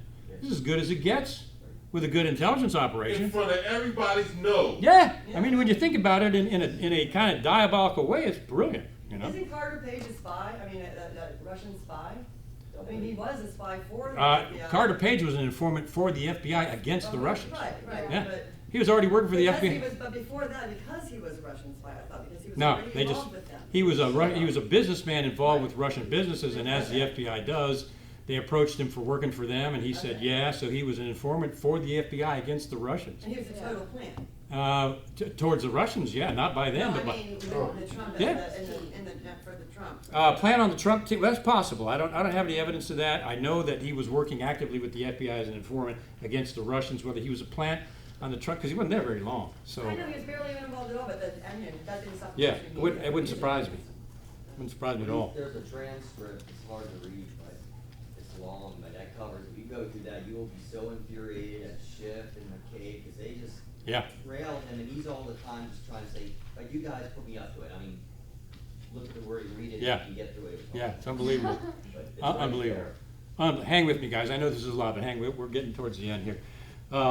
All right, so there was an operational strategy I think that people missed. Maybe not. I think some people got it. There was an operational strategy to cover up what they knew they already were doing. They already were meeting with Russian intelligence to come up with this fake dossier against Trump in case he won. That operation was going on. So what they did was they pressured Sessions by hitting him and forced him to recuse himself from the collusion investigation. I'm still mad at him for doing that. Because that put Rosenstein in charge, and Trump couldn't stop it now, and it's gone off the rails. Because Sessions, he's trying to be honest, weakling. I don't know what the problem was, but he started this whole thing rolling. Deep state. I heard he used the wrong reason for Yeah, it wasn't even the right reason. Yeah. No, his reason was not even legally correct. That's right. Yeah, he didn't have to recuse himself. Right. So in other words, they made him do it. Or he's just a goof. I don't know. I don't want to call him names, but it was not a smart move. Or he's dirty. Or he's dirty too. Or they got to him. What about Mueller delivering a yellow cake himself? That was Mueller. Mueller delivered uranium to Putin. Robert Mueller Carried it personally. Yeah. That's correct. So why isn't he under investigation? That's a great question. We're leading in that direction. You guys are freaking awesome. Just didn't want to die. It's so nice to brief an informed group, because sometimes I brief people So like when cattle. organize a citizen special grand jury? Well, hold on. That sounds like a good one. Because that's the only way, because all of this, Mr. Shipp, is important information, and you're not the only one giving out this information. There are other sources. But unless we come up with a clear solution that's connected to Christ, and to understand what's happening, because there's so much more information that is you're presenting a very dark and dismal picture. I But would agree with that. this, most people don't know how Ronald Reagan got elected. Well, let me put some light on that, because I do a lot of these, thousands of people like this in the shadow government, and I tell you, I am so encouraged because hundreds and hundreds and hundreds of good Christian, God-fearing people that I meet all the time are all over this. And so there's a lot of you and us out there, more than we know. So yeah, there is hope. And I can tell you right now, there's things coming this week that are going to coalesce a lot of this stuff. Big time. 600 million people This week. will be murdered, killed, if the Patriots and the Liberty Lovers don't connect to Christ. I'm talking about the second coming of Christ. Well, we won't go 600 million people. We won't go to the second coming, and I'm not stopping you from that because, we got to stay on track here. Because all right. So to cover what they were doing, this is the operational cover. If Hillary loses, they force Sessions to recuse himself by making him look guilty if he does, and he fell right into the trap. Right into the trap. Put the FBI and Mueller and Rosenstein in charge. Fell right into it. Then they placed the power in the FBI's hands. They criminally leaked Flynn's conversation with the Russians, which was not illegal. But they criminally leaked it to make it look like he was colluding, and then they worked him over, couldn't find any evidence of collusion. What did they charge Michael Flynn on? Lying to investigators, which is code for we don't have any evidence. And they rolled him and got him to admit he should be pardoned, in my opinion. He did not commit a crime. It was leaked to make it look like he committed a crime. So, but see what they're setting up the screen, because they're doing this behind the scene with the Russians and the dossier. See what they're doing? So then they filed ethics charges against Devin Nunes because he's getting close. More screen, because they were trying to hide what they were doing. They filed ethics charges, they do the investigation, waste more time. Turns out they're false. He didn't do anything wrong at all, but see, that was part of their strategy. These people are wicked, but they're smart. What do they call the devil? An evil genius? Maybe it's mad. I mean, these people they're not ethical, but they're not stupid. All right, Rosenstein, I talked about no crime, no boundaries. Mueller appointed Andrew Weissman. Anybody heard of Andrew Weissman? He's the chief investigator against Trump. He's the one that withheld exculpatory evidence in the Arthur Anderson case. 80,000 people lost their job. They came back and found that Weissman had concealed information that would have got them off, and nobody committed a crime. Then he busted 4 Merrill Lynch employees who were convicted, spent a year in jail. These went before Supreme Court. Before the Supreme Court, they ruled 9-0 that Weissman was false, withheld information that would have shown they were innocent, and they let all 4 Merrill Lynch people out of jail after they'd been in jail for a year, and they were innocent. That's the guy who's in charge through Mueller of Trump's investigation right now. How does he still have a job? This Weissman. Because he's shadow government. I mean, he's all right. A lot of stuff, but it's, my gosh, I mean, it's just so important. We're getting close to the end, honestly. I promise. The Russian Dossier. Now, this was an intelligence operation. The reason I'm bringing this up, maybe it's because of my background, this is what they were covering up here. Because they knew exactly what they were doing. Remember the insurance policy they talked about in those emails? This was it, the Russian. Of course, they call it a dossier. Because if you call it a file, it just doesn't sound, authentic enough. So, the dossier. It's a stack of papers is what it is. But that's what they call it. The weird thing about it is, so many, even talk show hosts miss this. Russian intelligence supplied false information and interfered with a presidential election. Hillary Clinton, the DNC, Perkins Coie law firm, Christopher Steele, Brennan, and Clapper got this information from Russian intelligence. I mean, that would be funny if it wasn't so true. But that's the one part that the mainstream media just kind of glosses over. This came from former Russian. The KGB is now the FSU. Same thing. You call him a KGB officer, but that's where the information came from. It was seeded false intelligence to effect against Trump, not for him. That shows you it's incredible how they can lie and get away with it. Brennan labeled it as intelligence, fake information from his supposed enemy, the Russians. The Russian government, Brennan says, they're playing Trump like a marionette. When Brennan gets information from the Russians and leaks it and calls it intelligence. I mean, can you see how insane this is? Basis for the information, NSA surveillance, we talked about that. We talked about the ambassador. So, the FBI actually paid Christopher Steele, or at least reimbursed his information. McCain delivered it to everybody. And the thing, I've seen it, it's poorly written. It's got bad grammar in it. When I wrote an intelligence report, if you misspelled a word, they called you on the carpet. This thing looks like it was written by a high school student. And that's, okay, so just to sum this up, because we got to wrap this up here. The dossier, just so you walk out with this in your mind, so we do. The dossier came from paid Russian intelligence that Hillary Clinton and the DNC and Perkins Coie and John Brennan and James Clapper and others used to claim there was collusion. Came from the Russians. Not just the Russians, Russians intelligence. McCain couriered it to the CIA and the FBI. The CIA leaked it as intelligence. The FBI used it for the FISA warrant to spy on Trump and team. They used it to appoint the special prosecutor illegally with no scope and no crime. The FBI is still withholding documents about what they had in these emails, which is they're almost about to be cited in contempt of Congress. Congress is their boss. They're supposed to turn this over immediately, but they're not. Why? And of course, internal collusion. Now, if there's no evidence of collusion and you can't prove a crime and you're really mad at what they did to Bill Clinton and you're still in this operational mode, what do? You do this. You hit everybody with lying to investigators, right? Michael Flynn, making false statements. Manafort, 12 counts, many of which are the biggest one was making false statements to the FBI. They're so easy to trap somebody. You interview them once, then you come back and you interview them with a separate set of questions and they get mixed up and they contradict themselves and you get them for lying to investigate. Oldest trick in the book. I thought it was that they got the information on Flynn from the wiretapping. They did. Okay. It was a leaked wiretapping. Yeah. And forget the name of the Russian ambassador.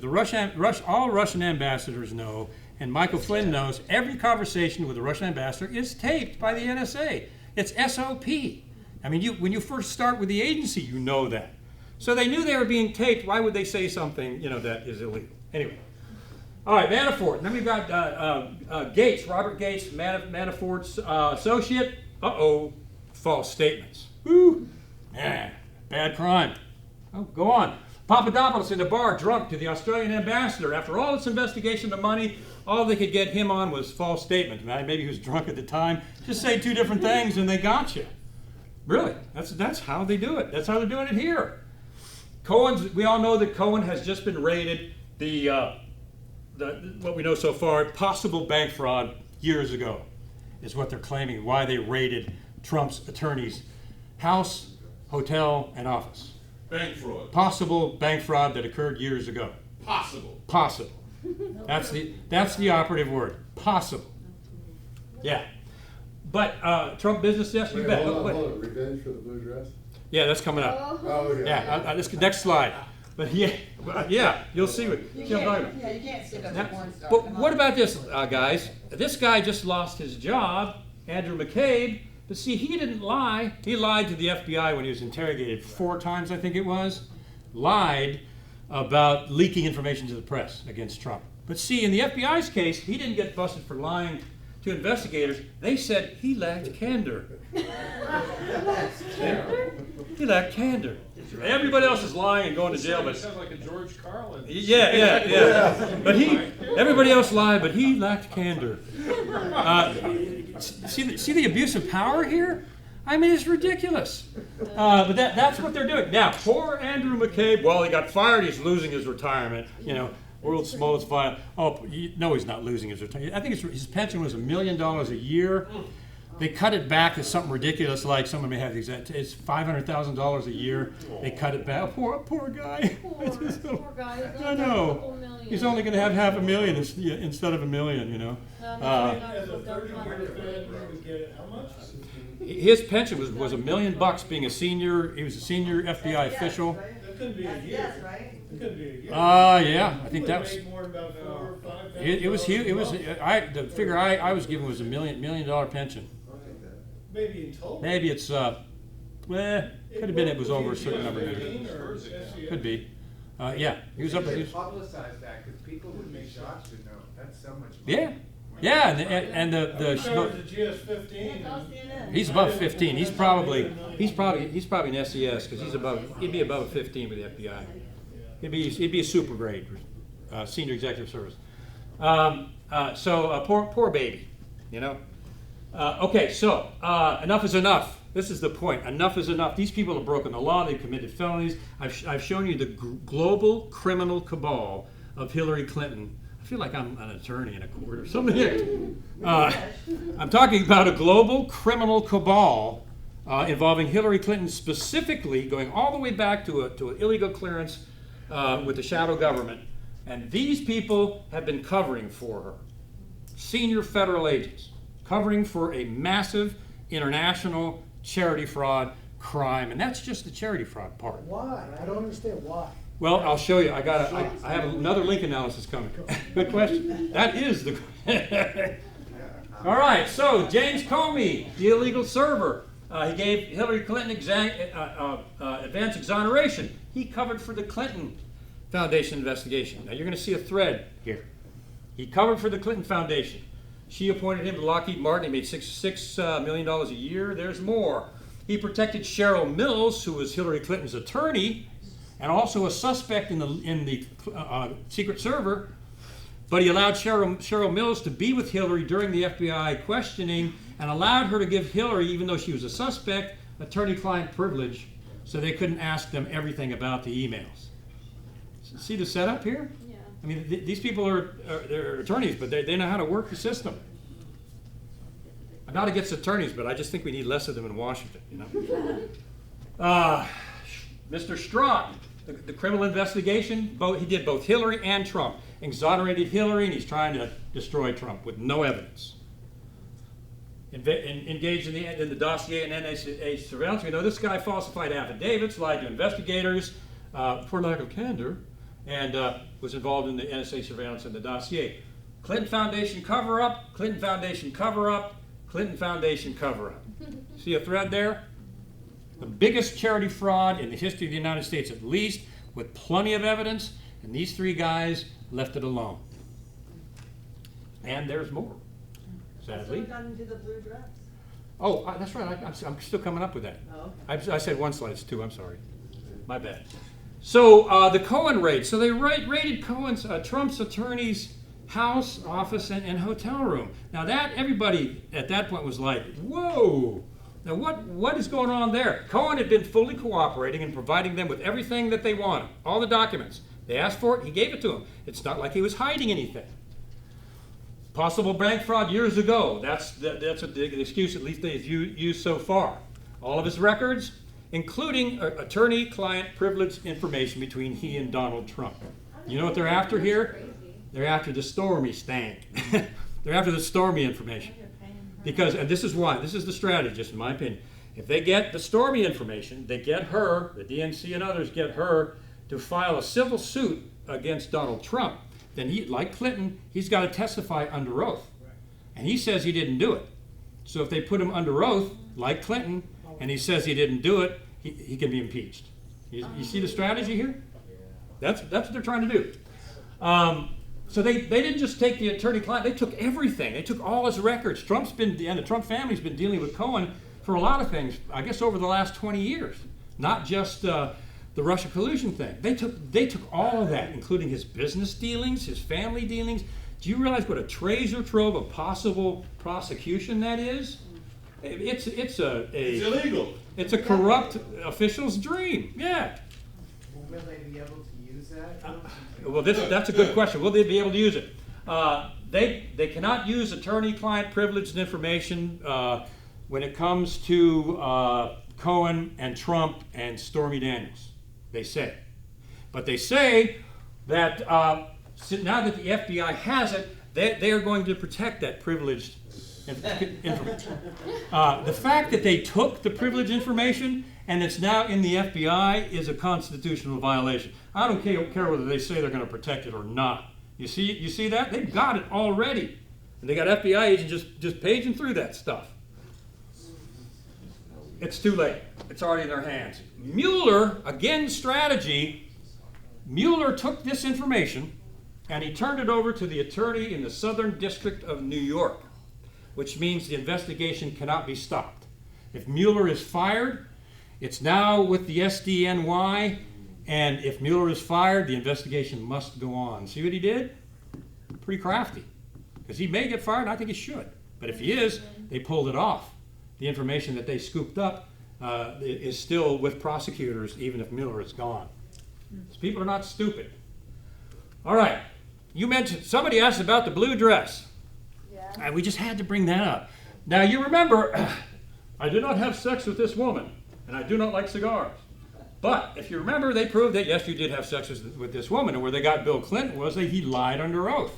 And he was impeached for lying under oath because they hoodwinked him into doing just that. Was impeached, lost his law license, lied under oath, and somehow became the most popular president in U.S. history. You heard the news media say that? How did that happen? We gotta wind this up. Okay. We're supposed to be out here at 5. Got it. And he's like, and we got food downstairs. We figured out how to make coffee, and there's an ATM downstairs also. If we can't get the square to work, please use your ATM and pay cash for Kevin's book. Yeah, thanks, Chief. Here we go, wrapping it up. Wrap it up. They didn't raid Kendall's office, did they? But they raided Cohen's. He was president. He was just a businessman. Let's move on. Last thing. Here is the link analysis.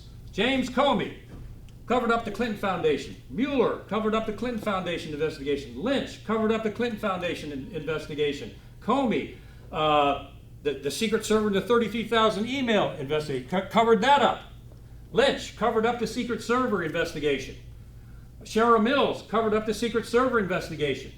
James Comey, member of HSBC board when they were laundering drug money from Mexico and also for terrorist groups in the Middle East. And he was on the board of directors. They cited them with a crime. He should have gone to jail, but he didn't. You know why? Because Robert Mueller protected him, and so did Loretta Lynch, protected him from prosecution. See some blackmail going on there, perhaps? Right. Now we're starting to see, aren't we? And I got to hurry, but both Comey and Mueller protected Sandy Berger, who stole the top secret documents about 9/11, protected him. He got hit with a misdemeanor, protected him from 20 years in jail.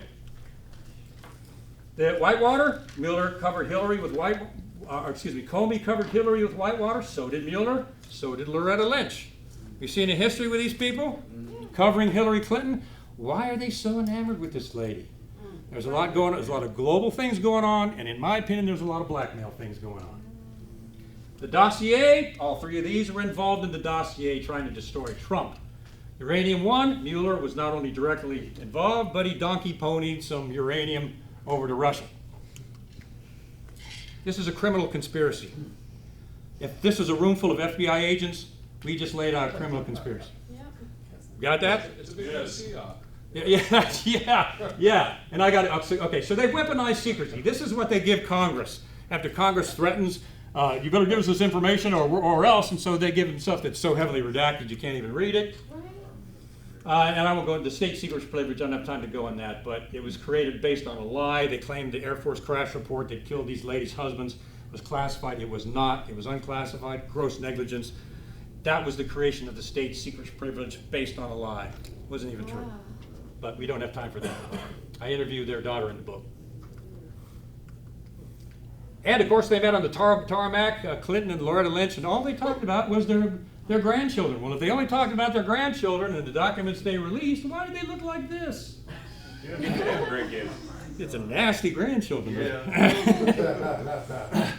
So if you want to classify it, conceal it. We're wrapping it up. This is how the shadow government does it, specifically, the shadow government. They want to hide something from Congress, specifically. They demanded the torture report, which the CIA refused to hand over. Finally, that's what they got. Oh my God. Well, we're cooperating. Okay, what about this? NSA surveillance. We demand you Rand Paul and others, you tell us, the oversight committees, who you've been spying on and how. No, we're not going to do that. State secret privilege. We're your bosses, you tell us. Okay, we'll give it to you. There it is. That's what they gave them. The document for the NSA domestic surveillance program. Can you read that? No, they got away with it. What about Fast and Furious? Eric Holder, you're in contempt of court. You better give us the documents on Fast and Furious or we're going to hold you in contempt. No, we're not. Yes, you are. No, we're not. Year goes by. Okay, we'll give you the document. There it is. Worst of all, the 9/11 report.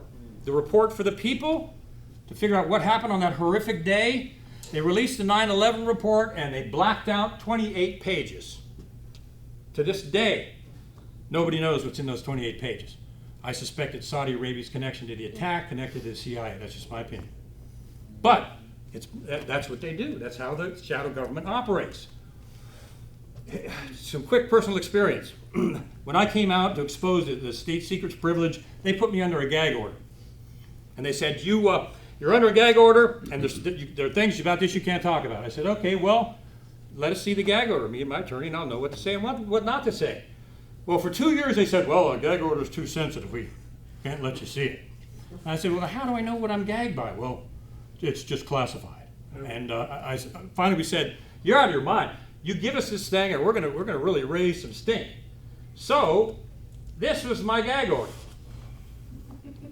Still didn't know what I was gagged by. You call this entrapment. I mean, I opened my mouth and it could be anywhere in that, but, So this is where I began to see how the shadow government works and how they do it. That was back in 2012, and then I wrote the book, and we went on from there. So the point was, and let me just show you this real quick as we wrap up. The poisoning, the break-in, the followings, the guy being shot in the head, the environmental guy, that's what they did to my book. All unclassified. None of it's a source and a method, but it is about break-ins, criminal activity, potential murder, and a bunch of other things.